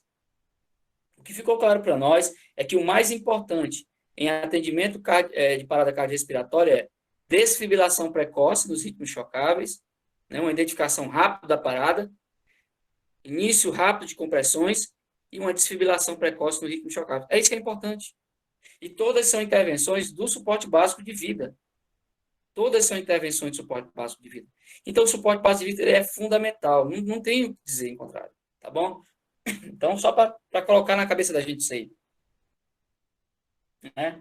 Então, é razoável que eu comece com compressões e que eu faça compressões e ventilação em todos os pacientes adultos com parada cardíaca, de causa cardíaca ou não, dependendo da causa da parada. Ó, as compressões têm que ser rápidas e fortes. Né? O rápido início das compressões é a intervenção mais importante para mim obter o retorno da circulação espontânea e a recuperação neurológica. Obviamente que eu estou falando daqueles ritmos não chocáveis, né? E aí, essas compressões, pessoal, elas permitem alcançar uma pressão de perfusão cerebral adequada, né? Para manter ainda, para ter retorno da circulação espontânea. Porque o coração parou, eu tenho ali órgãos como o próprio coração e o cérebro, órgãos nobres, o rim, sem oxigenação. Então, eu tenho que fazer compressões, ok? Para que eu tente gerar ali algum débito cardíaco, um fluxo mecânico, por meio das minhas compressões, e eu tenho alguma taxa de perfusão cerebral, né? Eu tenho que alimentar esse cérebro, eu tenho uma pressão de perfusão cerebral adequada para mim poder reanimar. Deixa eu dar uma dica para vocês. Quando estiverem comprimindo, cuidado com o tempo, a gente vai ver daqui a pouco, que vocês passam sem comprimir. Tá bom? As compressões torácicas, o que eu devo observar quando estiver comprimindo um paciente? O que é importante, né? Importante verificar a frequência das compressões, cuidado com a frequência, tá certo? De 100 a 120. A profundidade é fundamental, adequada. No adulto, vamos fixar no adulto. Criança é outro mundo, é outra história. A gente teria que conversar a respeito em outro momento. Então, a frequência de 100 a 120 é uma frequência adequada para que gere uma pressão de perfusão adequada e aumente a taxa de retorno da circulação espontânea. Eu preciso dessa frequência de 100 a 120. Né? Uma profundidade adequada no adulto, não menos de 5, não mais de 6 centímetros. Né? Tenho que permitir, olha só que importante, permitir entre uma compressão e outra que o tórax volte à posição neutra. Isso aqui é fundamental, senhoras, porque o tórax, voltando à posição neutra, o meu coração, ele é perfundido, as minhas artérias coronarianas são perfundidas durante a diástole, que é o momento de relaxamento cardíaco. Então, se você comprime muito rápido, ou se você comprime com muita força, você não permite esse coração voltar, tá certo? Para a posição neutra, esse coração não vai estar sendo perfundido de forma adequada. E ele já está parado. Então, vejam a importância disso, tá bom? Então, o retorno do tórax a cada compressão e compressão, né? E a interrupção tem que ser mínima. Guardem esse número, 10 segundos. 10 segundos é o tempo máximo que você tem para pausar todas as intervenções durante a reanimação. Tá bom? Checa pulso. Não mais do que 10 segundos. Ah, vai tubar. Não mais do que 10 segundos. eu vou checar ritmo, não mais do que 10 segundos, tá bom? Figurinha para vocês aí. O que é um RCP de qualidade? Vamos guardar lá. Um RCP de qualidade, um suporte básico de qualidade bem feito, com a frequência de 100 a 120, com prima forte, rápido, né? Comprima rápido. A profundidade não menos de 5, não mais de 6, entre 5 e 6 centímetros. No adulto, obviamente eu estou falando, que é uma compressão forte. E sem parar. Então, compressão de qualidade, RCP de qualidade rápida, forte e com o mínimo de interrupções possíveis. Lembre-se que as principais intervenções são as compressões torácicas e a desfibrilação precoce. Essas duas têm alto nível de evidência que tem benefício para a nossa vítima de parada. Okay? Então, eu tenho que evitar o máximo possível ficar sem comprimir o tórax dessa minha vítima. Okay? Minimizar a interrupção das compressões torácicas e evitar a ventilação em excesso. Bom, é essencial minimizar as interrupções, por quê? Né? Porque eu acabei de falar para vocês, o fluxo de sangue ele é obtido pelas compressões. Então, se eu paro as compressões, né? A Yara, só respondeu a Yara aqui. Esse procedimento no idoso tem alguma diferença ou cuidado especial? Yara, o idoso, assim, aqui nós estamos falando de reanimação cardiopulmonar de adulto, de uma forma geral. Então, se aplica a todos os adultos. O idoso, o que você tem que tomar cuidado, que acontece geralmente, é que esse idoso ele tem uma fragilidade muscular, ou seja, ele tem menos musculatura. Geralmente ele tem os ossos são menos calcificados, tá certo? A gente tem uma fragilidade óssea maior aí, às vezes tem até osteoporose. Então, assim, é mais fácil você quebrar uma costela dele na reanimação. Mas assim, de forma não muda nada do protocolo pelo fato dele ser idoso, tá bom? Se aplica a adulto de uma forma geral, independente da idade. Bom, é essencial minimizar essas interrupções, não vamos esquecer isso aí. Recomendo, olha o que é recomendado. Você sabe o que é uma parada atendida de qualidade? É aquela em que você ficou, no mínimo, 80% do tempo da parada comprimindo. Jean, 80% da parada comprimindo? Isso é um indicador fundamental de que a tua equipe trabalha bem.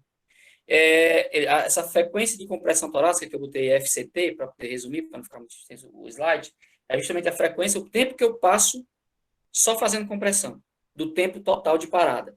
Então, assim, ela tem que ser no mínimo de 60, ou seja, no mínimo 60% do tempo que eu fico reanimando tem que ser comprimido. Idealmente, 80%. Se chegar a quebrar a costela, qual a conduta? Continua a reanimação.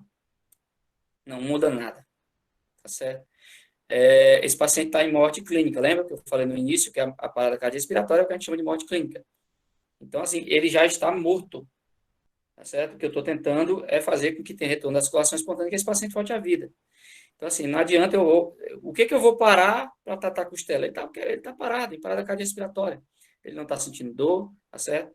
Assim, você vai continuar o processo de reanimação. É comum, pessoal, às vezes a gente está reanimando e quem reanima aqui sabe, soltar o crack, a gente quebrou, quebrou a costela. E começar a reanimação. Obviamente que essa costela pode quebrar, pode perfurar um órgão nobre, como pulmão, fígado, sei lá, e causar um problema adicional. Mas assim, a gente não vai ter como, nesse momento, se preocupar com isso aí, vamos seguir, toca o barco, segue a reanimação normal, tá bom? Checar, outra estratégia para você evitar ficar parando é você, essa questão que eu falei, menos de 10 segundos para tudo, para checar ritmo, pulso, desfibrilar o mais rápido possível, né? Quando você for chocar a vítima, o ritmo é chocável, o outro lado do desfibrilador, você só vai tirar a mão do tórax da vítima na hora que você for apertar o botãozinho lá do DEA, para chocar, tá bom? Mesmo você estando com ele colocado ali, ele checou o ritmo, tá certo? Você pode continuar comprimindo. Lembrando que o DEA, pessoal, se você colocou o DEA e na hora que ele pede para checar o ritmo, você tem que parar de comprimir, tá bom? Isso é uma desvantagem do DEA, eu não gosto muito, você tem que parar de comprimir. E aí, o que acontece? Uma intervenção tão importante, né, a compressão, a gente viu aqui. Assim, o DEA, no momento que ele está realizando a leitura, se você comprimir, vai interferir na leitura do ritmo. Então, é um momento que você tem que parar de comprimir quando o DEA está fazendo a leitura do ritmo, tá bom?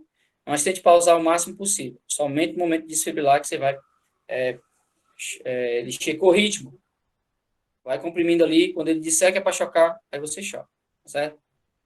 Uma estratégia que eu já usei, eu acho interessante, é quando eu tenho muita gente na parada, às vezes tem uma pessoa manuseando ali na cabeça, via aérea, geralmente, um comprimido, e aí eu vou lá e eu coloco o pulso femoral, eu boto minha mãozinha lá em cima e fico só com a mãozinha aqui checando, né? Eu não estou comprimindo, tem gente suficiente, e aí eu fico checando o pulso ali. Eu tenho um feedback das compressões que o colega está fazendo, e eu consigo ainda, quando ele parar de comprimir, saber se o paciente voltou ou não precocemente, porque se o paciente voltou, mesmo quando o colega parar as compressões, eu vou sentir pulso. Caso contrário, o colega parou de comprimir, não vou sentir mais nada, ou seja, o paciente continuou parado. Então, é uma estratégia também para a gente evitar ficar perdendo tempo, checar pulso. Já coloca lá o teu pulso na femoral, se tiver gente suficiente, claro, né? Tá todo mundo nas suas funções, eu estou sobrando ali, eu vou lá, fico checando o pulso femoral, e aí eu detecto precocemente se esse cara voltou ou não. Tem algum protocolo diferente para uma pessoa portadora de marca-passo? Tem observações que eu vou trazer aqui na frente para vocês, tá bom? Tem sim. Boa pergunta, Bárbara. Jazi, como é que eu faço compressões efetivas? Posicione-se ao lado da vítima, mantenha os seus joelhos, né? Se for no chão para se ajoelhar ou não, se for na cama, sei lá, às vezes na cama do hospital a gente tem que subir na cama para reanimar, tá certo? Mantenha os seus joelhos separados, mais ou menos na distância do tórax da vítima, uma perna e a outra, tá certo? Para que você tenha estabilidade durante a reanimação. Afaste ou corte a roupa da vítima, você vai ter que expor esse tórax da vítima, né? Vai ter que expor para poder verificar se ela está respirando ou não, já fiz isso já, né? Deixar o tórax desnudo também para fazer as compressões. Coloque o que vai fazer compressão? Essa região aqui do calcanhar da mão, essa parte aqui forte da mão. Essa região do calcanhar da mão, tá certo? Dedos entrelaçados, tá certo? Mão aqui espalmada, eu vou lá, né? No caso do adulto, na metade inferior do externo, tá certo? Uma mão sobre a outra, entrelaçando elas, e vou começar as minhas compressões, ok? Os braços vão ficar 90 graus em relação ao tórax da vítima, estendido mesmo 90 graus, tá certo? Comprimir na frequência de 100 a 120 e comprimir, não esqueça, no mínimo 5 centímetros, evitando mais de 6 centímetros, porque aí está associada a lesão já cardíaca, tá certo? Não é bom. Não esquecer de, entre uma compressão a outra, aliviar, deixar que esse mão volte e alivie a pressão do tórax volte à posição normal. Isso é um indicador de qualidade da tua compressão, fundamental. Você não pode se apoiar no tórax da vítima, pelo amor de Deus, não pode fazer isso. Aí terminei aqui meus 32, quando terminou 30 eu me apoio. Não, não pode. Você não pode fazer isso de forma alguma, tá bom? Eu já falei, 10 segundos para tudo, toda pausa, no máximo 10 segundos, né? E fundamental, senhores, a cada 2 minutos ou a cada 5 ciclos de 30 compressões de 2 ventilações, que é para dar 2 minutos, eu vou revezar o meu socorrista, tá bom? Eu vou revezar. Quem reanimou sabe, não é uma tarefa simples, é cansativo. Exige, sim, um bom condicionamento físico para você fazer uma reanimação de qualidade. Uma figurinha aí para brincar para vocês, mas reveze a cada 2 minutos. Durante a reanimação, se eu faço 32, 2 minutos dá mais ou menos 5 ciclos de 32. Então, ou 5 ciclos de 32, aí eu revezo, ou 2 minutos fazendo esses ciclos, e aí eu acabo revezando. Essa situação é muito comum. A gente começa a reanimar, e para quem está fazendo compressão, são os 2 minutos mais eternos da vida da pessoa. Tá bom? O colega, tá com quanto tempo? Cara, mas tu começou agora, tá com pouco tempo. Porque na nossa cabeça, que está reanimando, tá certo? Já está chegando os 2 minutos, tá bom? Então, vamos atentar para isso aí. Uma atualização que foi trazida agora, na diretriz de 2020, é que a gente tem que ter feedback, né? Se a nossa reanimação está sendo boa, né? Existem 10 desfibriladores automáticos externos que já vêm com o dispositivo que você coloca no peito do paciente e coloca a mão por cima, você vai reanimando e ele te dá feedbacks visuais, aqui acende umas luzinhas vermelhas, se estiver ruim, nesse aqui dá Zou, ok? O outro dá um bip sonoro, se estiver ruim. Então, tu tem feedback auditivo e visual, se as tuas compressões estão sendo realmente feitas de forma correta ou não. Isso é fundamental hoje em dia, tá bom? Se uma vítima com circulação requer suporte de ventilação, o profissional deve... Aqui é que a gente falei para vocês, fazer uma ventilação a cada 6 segundos, uma vítima em parada respiratória, né? Cada respiração tem que durar 1 segundo, você vai ventilar, cada ventilação sua, 1 segundo, né? É 1 segundo para ventilar. E vai checar a pulso a cada 2 minutos, que corresponde a 5 ciclos de 32, se for feito dentro daqueles parâmetros de qualidade que a gente estabeleceu para vocês. Bom, com respeito a ventilar uma vítima, prestem atenção. Pessoal do suporte básico também, pessoal. Pessoal, o adulto, via de regra, o volume corrente que ele precisa, todo mundo sabe o que é volume corrente? Bárbara, eu respondo já a tua pergunta do marca-passo. Chega já no slide aí que tem, eu respondo a tua pergunta. Não esqueci não, viu? Todo mundo sabe o que é volume corrente, pessoal? Antes de eu falar aqui de volume corrente.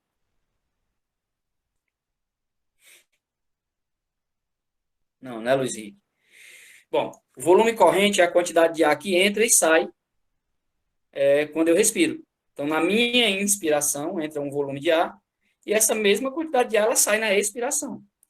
E essa quantidade de ar que entra e sai, que é igual, que entra e sai, a gente chama de volume corrente do indivíduo. O volume corrente que entra e sai, tá bom? O volume corrente de um adulto, ou seja, a quantidade de ar que eu inspiro e eu expiro, é em torno de 500, um adulto um pouco maior, 600 ml. Então, um cara que está lá parado, tu está ventilando ele com a bolsa válvula máscara, com a BVM. Aquela bolsa ali, ela tem 1.500 ml em torno. 1.500 ml. Só a bolsa. Eu só preciso de um terço, no máximo a metade daquele volume, para poder eu dar um volume adequado para a minha vítima de parada. Então, evite hiperventilar a tua vítima. Tá bom? Os socorristas devem evitar a ventilação excessiva, né? Eu falei para vocês. E antes da colocação da via aérea, é razoável que você faça 32, 32, 32. Antes de eu colocar uma via aérea supraglótica com um tubo traqueal. Tá bom? Lembrando aqui, só para diferenciar, né? Via aérea, existe a via aérea definitiva e existe a via aérea avançada. Vocês sabem qual é a diferença entre via aérea definitiva e avançada? Via aérea avançada, tá certo? São os dispositivos extraglóticos, o tubo orotraqueal, tudo isso é via aérea avançada. É considerado via aérea avançada. E que exige do profissional de saúde um nível de treinamento maior, um conhecimento de anatomia e fisiologia para poder fazer, e um treinamento maior para poder instalar essa via aérea avançada. Okay? A via aérea definitiva, ela é tubo na traqueia com CAF insuflado. Eu vou repetir de novo. Via aérea definitiva é só tubo na traqueia com CAF insuflado. Ou seja, então só quem pode garantir uma via aérea definitiva é o médico para as nossas vítimas de parada. Tá bom? Mas assim, eu faço 5, 5, 32, aquela coisa toda, em respeito à ventilação. Olha uma atualização que tem protocolo aí. No nosso suporte básico de vida, a gente vai ficar com 32. 32 ali, de boa, tá bom? Mas assim, existe a recomendação de que, mesmo que eu não tenha uma via aérea definitiva, preste atenção, mesmo que eu não tenha uma via aérea definitiva, aliás, avançada, estabelecida, eu posso fazer uma ventilação a cada 6 segundos. Não tem problema nenhum, certo? É uma recomendação, isso é uma atualização que tem. Se uma via aérea avançada estiver instalada, a via aérea avançada pode ser o dispositivo extraglótico, máscara laríngea, combitube, aquela coisa toda, ou o tubo orotraqueal. Se a via aérea avançada está instalada, eu faço uma ventilação a cada 6 segundos, não é mais de 32. Fica uma ventilação a cada 6 segundos. 1006, 1005, 1004, 1003, 1001, ventilo. 1006, 1005, 1004, 1003, 1001, ventilo. Tá certo? Mas ficou claro a diferença entre via aérea avançada e via aérea definitiva? Ficou tranquilo para vocês? Show, né? Show, Ian, show. Tá bom? Show. Pessoal, tanto a ventilação com a bolsa, a válvula máscara, tá certo? Ela, ou com dispositivos extraglóticos, tá certo? Elas não têm diferença, como é que eu digo para vocês? Em termos de mortalidade, não. Então, assim, a única indicação realmente, existem casos de parada, como eu falei para vocês, que tem que entubar precocemente. Não vou falar disso agora, seriam particularidades, tá bom? Mas tanto ventilar com BVM, quanto ventilar com a máscara laríngea, né, ou até com tubo, durante PCR em adultos, em qualquer ambiente, você não tem superioridade. Então, assim, alguns profissionais ficam fixados naquela loucura de querer entubar logo o paciente parado. E hoje a gente já sabe que os estudos demonstram que as principais intervenções são uma compressão torácica efetiva de alta qualidade e uma desfibrilação precoce nos ritmos chocáveis. Então, assim, se o meu paciente está sendo reanimado e ventilando bem com a BVM, estou lá com a BVM, abro o via aérea dele, ventilo bem, e a ventilação está sendo efetiva, tem expansão torácica, não há necessidade dessa loucura toda de entubar, tá bom? Os estudos demonstram que não há superioridade com relação a isso. Passa uma máscara laríngea, reanima com a máscara laríngea, tranquilo, de boa, tá bom? A única situação em que eu tenho que entubar logo é que se eu não conseguir ventilar adequadamente com a BVM. Então, se a tua equipe não está conseguindo ventilar bem, passa uma máscara laríngea, né? Não está conseguindo ventilar bem, o médico está lá, passa um tubo orotraqueal, tá certo? Mas, de via de regra, na parada cardiorrespiratória, os estudos demonstram que não tem benefício, em algumas situações bem mais claras tem, mas, de via de regra geral, tanto faz eu ventilar com a BVM. Se a ventilação for efetiva, quanto com outro dispositivo, isso aí, em sobrevida do paciente não vai, em termos de reanimação, de retorno da circulação espontânea, não influi em nada, tá bom? A posição das pás, você vai colocar uma na parte infraclavicular direita e a outra na região aqui apical, né? Você não se preocupe com isso, o DEA que vocês vão utilizar no suporte básico de vida, ele vem com a indicação, ele é auto-instrutivo, ele vem com a indicação de onde colocar as pás, tem externo e ápice, então vocês não vão errar, tá bom? Só para colocar aí, para não ficar... Eu trouxe uma outra, pacientes menores, uma criancinha, você vai reanimar ela, aquela criancinha, 8 anos, 9 anos, você já pode colocar uma PAC na região apical e outra na região posterior. É o que a gente chama de anteroposterior, posicionamento. Pode. Tá bom? Às vezes o tórax é tão miudinho que você coloca uma pá, fica muito perto uma da outra. E essas pás têm que ter uma distância uma da outra. Tá bom? Evitar que alguém tenha contato com a vítima na hora do choque. Instalou o DEA, vai chocar? Pessoal, afasta todo mundo. Chocar o paciente. Eu estou afastado? Todos estão afastados? Estão. Vou chocar. Porque se você chocar e tiver alguém em contato com o paciente, parte dessa carga pode passar para o socorrista ou para outra pessoa que esteja pegando na vítima e ela pode entrar em arritmia maligna e parar também. Então, é um cuidado que a gente tem que ter quando for chocar a vítima, tá bom? Se o paciente estiver molhado, seca o tórax dele, pega ali um pano seco, seca o tórax dele antes de aplicar o choque. Por quê que eu tenho que fazer isso? Porque a água e os líquidos são bons condutores de eletricidade. E quando eu vou chocar um paciente, eu quero que a carga ela siga um caminho e ela passe pelo coração o máximo possível para poder desfibrilar a maior massa cardíaca possível, tá bom? Retirar objeto metálico e PETs de medicação, isso é fundamental. Se você chocar a pessoa com objetos metálicos no bolso, que vai causar uma queimadura grande para ela, tá bom? Uma queimadura grande.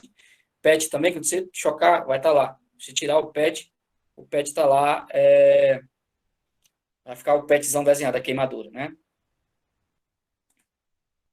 Usar gel nas pás. Isso aqui eu estou falando quem vai usar as pás do desfibrilador do hospital. Usar o gel nas pás. Não vá lambuzar o tórax do paciente de gel, pelo amor de Deus. Tá certo? A gente bota gel aqui, o tórax do paciente fica cheio de gel. Vocês sabem qual é o objetivo de colocar o gel naquelas pastas que não é suporte básico. Estou falando se for usar o desfibrilador do hospital. As pás manuais, né? O objetivo do gel, pessoal, é diminuir, Manuel, evitar queimaduras. Diminui, né, Manuel? Diminui a chance de causar uma queimadura. Perfeito. Okay? O gel é chamado gel condutor. Gel condutor, tá bom? Esse gel, ele é o seguinte. O nosso tórax, pessoal, ele tem resistência à passagem de corrente elétrica. Ok? Ele resiste à passagem de corrente elétrica. Ele tem uma resistência. Para mim, eu quero chocar esse coração. Então, eu tenho que diminuir essa resistência. Eu não quero perder carga. Quero que a carga, o máximo de carga chegue no coração. Então, esse tórax, se ele tiver muito pelo e der, obviamente que no intra-hospitalar eu não vou fazer isso, mas, aliás, no extra-hospitalar, mas no intra, se der, alguém já vai ali, faz uma rapidinho uma tricotomia com a lâmina, e antes de eu chocar, tá certo? E aí o que acontece? Esse gel, ele diminui essa impedância transtorácica. E eu consigo chocar e uma quantidade maior dessa carga chega até o coração para desfibrilar ele. Se o paciente usar marca-passo, alguém me perguntou de marca-passo, né? Lá em cima, o colega perguntou. Manter uma distância de 12 centímetros das pás do marca-passo. Então, o marca-passo, pessoal, geralmente ele é uma saliência, você vê a saliência do marca-passo, localizada abaixo da pele do paciente, e aí você vai, realmente, essa pá não vai poder ficar próxima, uns 10, 12 centímetros de distância da pá do marca-passo, tá bom? Ficou tranquilo aí? Acho que eu respondi a pergunta dela, acho que era da colega aqui. Era a Bárbara, né, Bárbara? Marca-passo, Bárbara, segue tudo normal. A única diferença é que, como eu falei para vocês vão só desviar essa pá de próximo do marca-passo, tá bom?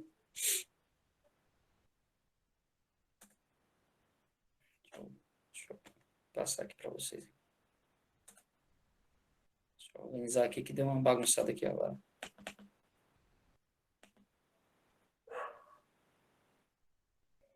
Probleminha técnico, pessoal. Foi aqui no chat aqui e acabei dando uma bagunçada aqui na apresentação. Só um instantinho.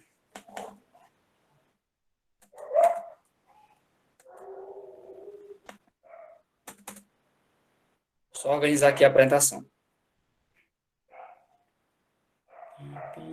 Para a gente continuar. Enquanto eu ajeito aqui, me dê um feedback. Como é que tá? Tá cansativo?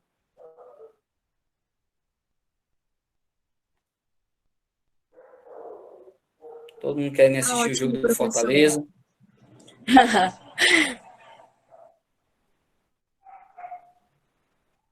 Eu vou só parar a apresentação rapidinho aqui e vou colocar de novo, viu, a apresentação.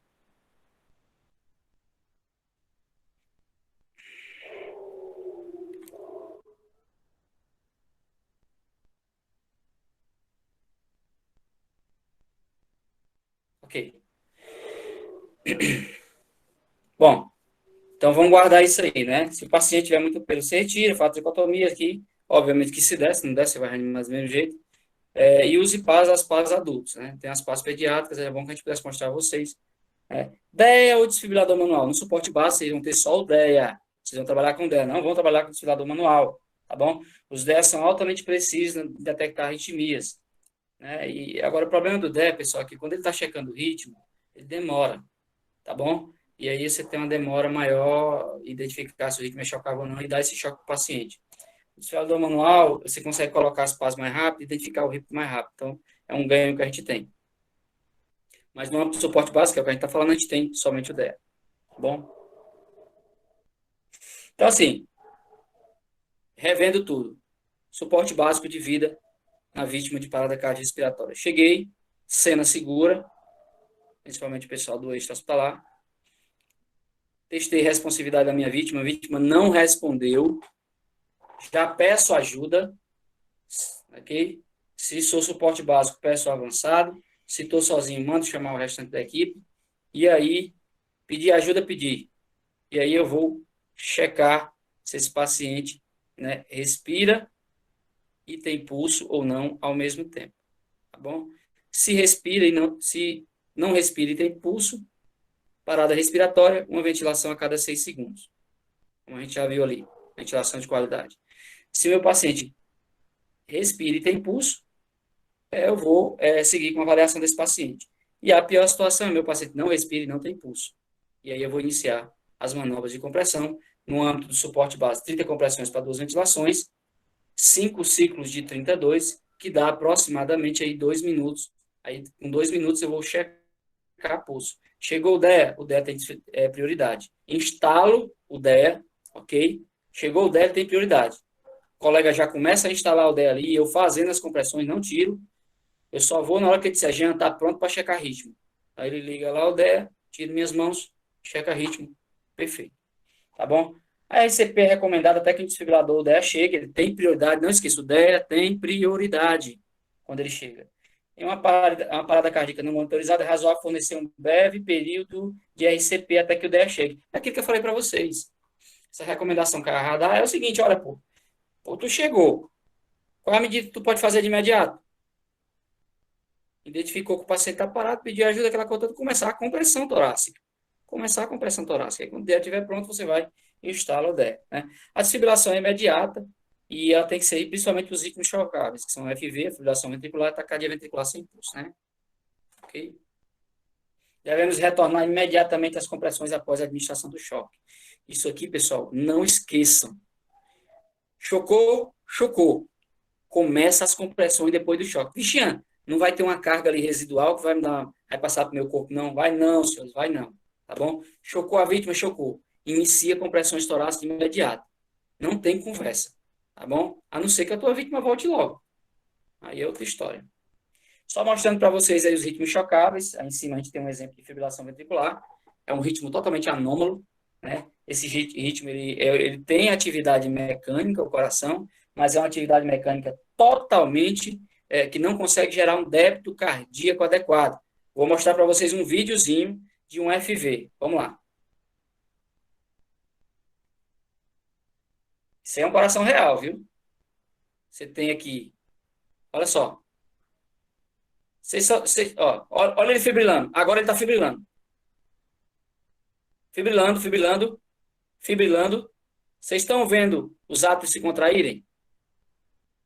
Ah, não estão vendo, né? Desculpa, eu acho que... Deixa eu compartilhar para vocês aqui, desculpem. Deixa eu compartilhar para vocês aqui. Realmente é complicado, né? Deixa eu mostrar para vocês aqui.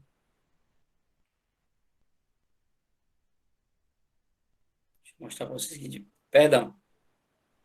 Ok, vou mostrar para vocês aqui. Para a apresentação. Eu acho muito interessante mostrar isso aqui para vocês. Para a apresentação aqui rapidinho. Vou mostrar o vídeo. Vou mostrar uma janelazinha.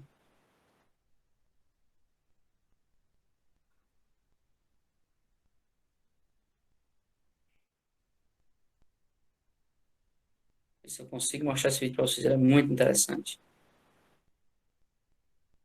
Só um probleminha aqui. Uma janela. Ok, vamos lá. Quero mostrar esse vídeo para vocês, cara.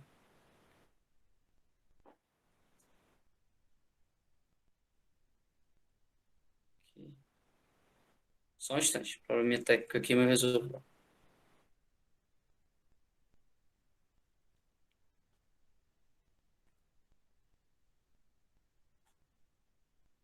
Acho que agora vai aparecer. Olha lá. Vejam só.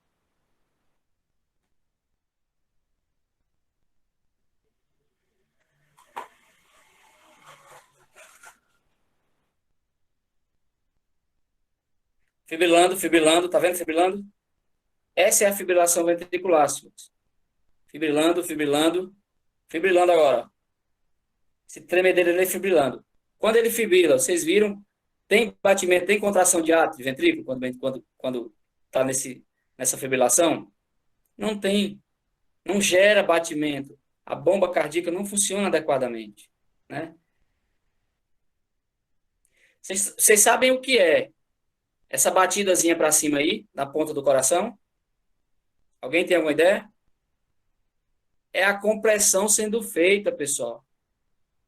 A compressão externa sendo feita. Alguém está fazendo compressão torácica. Observem aí. E esse coração, ele vai ser desfibrilado. Vai ser dado um choque nele. Ok? Eu vou mostrar de novo.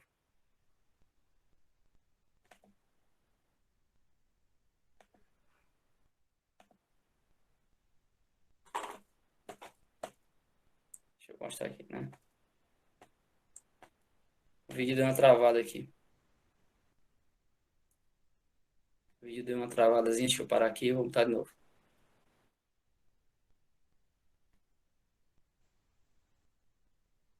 Vou mostrar de novo a vocês. Eu quero que vocês identifiquem o momento que ele é chocado. É uma fibrilação. O coração está fibrilando, né? O coração está fibrilando. Olha só. Alguém está comprimindo. Compressão. Esse aí, o coração subindo, é a pessoa comprimindo. Comprimindo, comprimindo, comprimindo. Parou. Vai ser chocado. Compressão. Ele vai ser chocado, ele vai parar. Quando chocar, ele vai parar completamente. Chocou. Parou. Ele retornou o batimento por conta própria. Olha só que maravilha. É isso que acontece quando você desfibrila. Aí ele já está batendo por conta própria. Ok? Deu para ter uma ideia? Né? Então, muito bom. Isso aí para vocês terem uma ideia do que é tão importante é desfibrilar a minha vítima. Tá bom? Fantástico, né? Muito bom mesmo. Posso mandar esse vídeo para vocês depois, não tem problema não. Espere as meninas aí, eu mando para vocês, tá bom?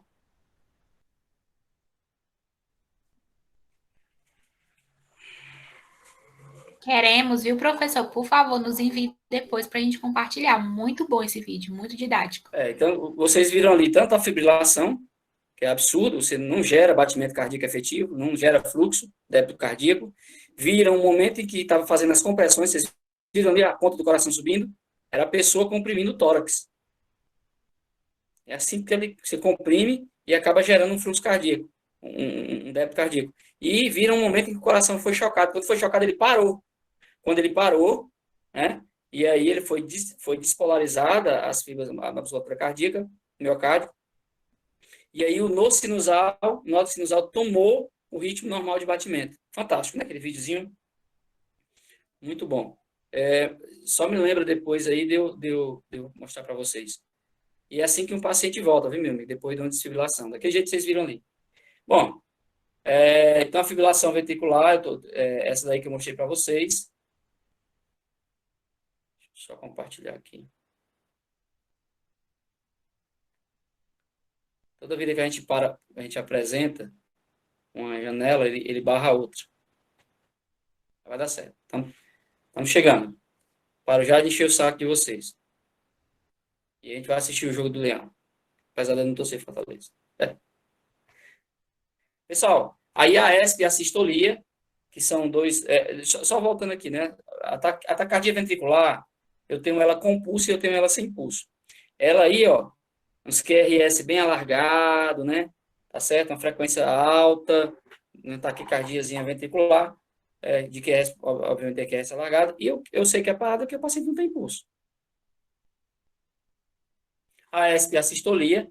A ESP é a atividade elétrica sem pulso. O coração ele tem uma atividade elétrica, mas essa atividade elétrica não consegue se traduzir em atividade mecânica suficiente para gerar débito cardíaco, tá bom? Débito cardíaco adequado. E a sistolia é o pior de todos os cenários. É aquele cenário em que eu não tenho atividade elétrica alguma. Geralmente é o finalzinho, né, aí da reanimação, o paciente evolui para a sistolia. É o ritmo de pior prognóstico, tá bom? Estamos perto de terminar. Jazinha, ficou uma pergunta aí. Você falou de suporte básico, falou das etapas, você viu que é bem simples, não tem muito segredo. O que a gente tem que fazer é treinar para fazer o básico bem feito, o básico com qualidade. Os profissionais de saúde, eles não se atrapalham nas manobras avançadas, não, no básico. Tem que aprender a fazer o básico bem feito. O básico salva a vida. A gente sempre brinca, dizendo, o menos é mais. Não é só lá no Masterchef que o menos é mais, não, aqui também. Tá bom? Então, términos, quando é que eu termino? Só conversando um pouquinho a respeito de término de esforço e ressuscitação. Né? Uma parada não testemunhada. Um paciente que você chegou e ele não foi reanimado. Um paciente que não tem retorno de circulação espontânea, apesar de tudo que você fez, que é o ACLS. E um paciente que está em um ritmo não chocável, que é a ESP e a sistolia, né? Se todos esses critérios estiverem presentes, o médico ele pode tranquilo optar por não reanimar mais. Cara, não vou mais reanimar não, esse paciente tem um prognóstico muito ruim, tá bom? Agora, se um desses critérios não estiver presente, aí a indicação é continuar reanimando, lembrando que isso é um critério médico, ele vai definir ou não, pelo término da reanimação. Mas existem alguns critérios que nos guiam, que são critérios, pessoal, de prognóstico. Então, um paciente que parou e ninguém viu, parada não testemunhada. Quanto tempo esse cara está parado? Ninguém sabe. Um paciente que não foi reanimado. Você chega para reanimar, a tua equipe chega para reanimar, e aí quem estava fazendo alguma coisa? Ninguém fez nada. Né? E você faz tudo, ele não tem retorno da circulação espontânea, e o ritmo evoluiu para um ritmo não chocável, principalmente para a sistolia, esse paciente tem um prognóstico muito reservado, e a gente o médico acaba, na maioria das vezes, optando por não e continuar investindo na reanimação, lembrando que isso é uma decisão do médico, tá bom? Se ele vai continuar ou não a reanimação. Alguma pergunta? Estou aberto a perguntas, a questionamentos. Professor, quando desistir da PCR não testemunhada? Tem algum tempo, sim, limite? Se você encontra um paciente desacordado e não sabe há quanto tempo ele está parado, você faz a PCR ou não? Pois é, isso é uma A questão que a RCP, gente no trabalha caso. no pré-hospitalar, se depara muito, né? A gente chega na casa da pessoa, a pessoa, não, tá com 10 minutos, tá com 15, tá com 20. Aí tem um que diz, não, tá com meia hora. Pessoal, a gente vai procurar sinais de morte evidente, né? Esse paciente tem livores de hipóstase. Você virou aqui um pouquinho as costas dele, tem sangue, aquelas manchas com as patacas nas costas ou nos braços, que indica que já faz muito tempo que esse paciente está parado. O paciente tem midríase fixa, bilateral, né? Então, assim, você vai procurar sinais que te ajudem, tá bom? A identificar que essa parada não foi agora, já faz algum tempo e, portanto, o prognóstico é bem reservado. Mas, assim, pessoal, é muito complexo isso aí, entendeu? É muito complexo. Eu vou dar umas depois para vocês. Existem os critérios chamados critérios de Bokuto, né? Bokuto é um hospital no Japão. Eles fizeram um estudo e criaram esses critérios. Paciente acima de 75 anos, ritmo inicial de parada não chocável, né? E aí você pode nem optar por reanimar no pré-hospitalar. Mas, assim, todos os critérios têm que estar presentes. Então, assim, existe uma coisa chamada valência social. Deixa eu explicar isso para vocês. O que é valência social? Do ponto de vista técnico, tá claro para mim que eu não vou fazer aquela intervenção, principalmente o pessoal do extra-hospitalar. Mas a valência social, a sociedade dá um valor tão grande aquilo dali, que você acaba fazendo algo. Já estamos terminando, cara. Você acaba tendo que fazer algo, porque a população ela não vai aceitar, ela não vai entender o que a tua ciência diz a respeito de reanimação. Então, isso é muito complexo, tá bom? Isso é muito complexo. Mas você vai procurar sinais de morte evidente. Caso não ache, cara, indicação de reanimação. Infelizmente, principalmente no ambiente pré-hospitalar.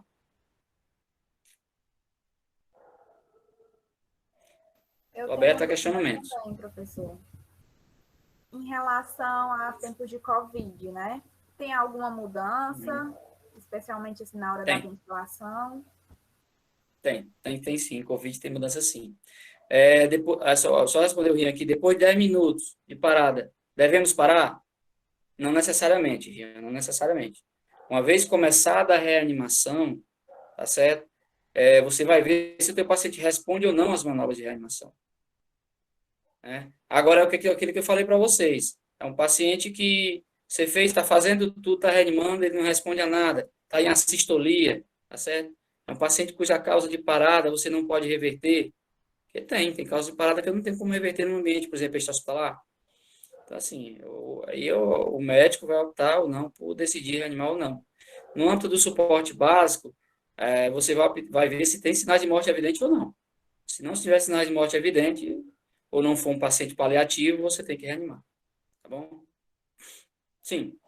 Qual foi a pergunta que vocês fizeram, que eu acabei esquecendo? Respondido, Rian. Nos tempos de Covid, se esse... Sim, claro. Claro. Posso até mandar um endereço depois do SAMU, que a gente gravou uns vídeos na época da pandemia, orientando os profissionais do SAMU Fortaleza a como reanimar as vítimas suspeitas de Covid, com parada respiratória com suspeita de Covid. No âmbito do suporte básico, qual foram as orientações que a gente passou para a nossa equipe? Que é a segurança da equipe em primeiro lugar. Então, o que acontece? Se tu chega lá para reanimar e é suspeito de Covid, primeiro que a equipe tem que estar toda paramentada.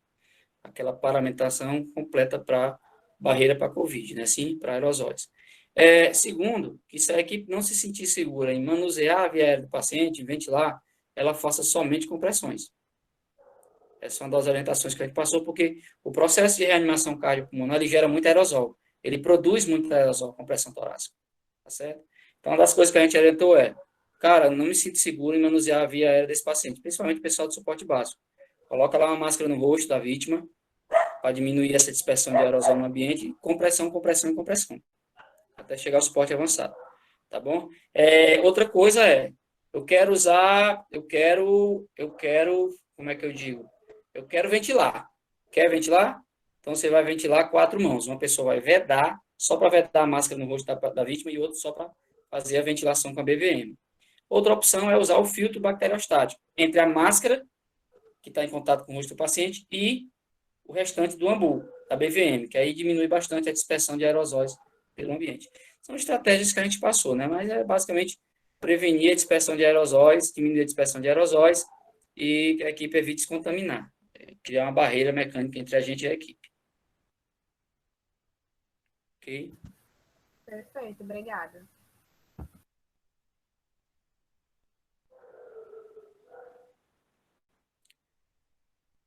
Yara trouxe reanimação sem acesso a desfibrilador, situação sem assistência de outras pessoas e sem equipamento médico, no meio de uma festa familiar. Se você lá tem menos chance de sucesso. Yara, as chances de sucesso estão ligadas a fatores tais como a parada foi presenciada. Se a parada foi presenciada, o prognóstico é melhor, tá certo? Parada presenciada, identificação rápida da parada, início precoce das manobras de reanimação. Se eu posso fazer só compressão, faz só compressão. Já é algo extremamente importante, faz só compressão, tá bom? O que não pode é você deixar de comprimir e chama o socorro. E aí você melhora muito o prognóstico dessa vítima.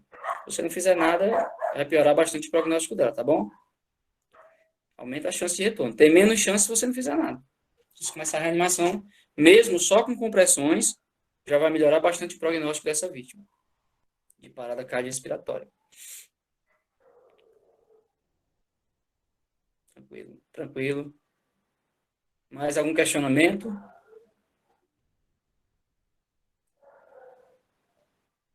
Estou à disposição.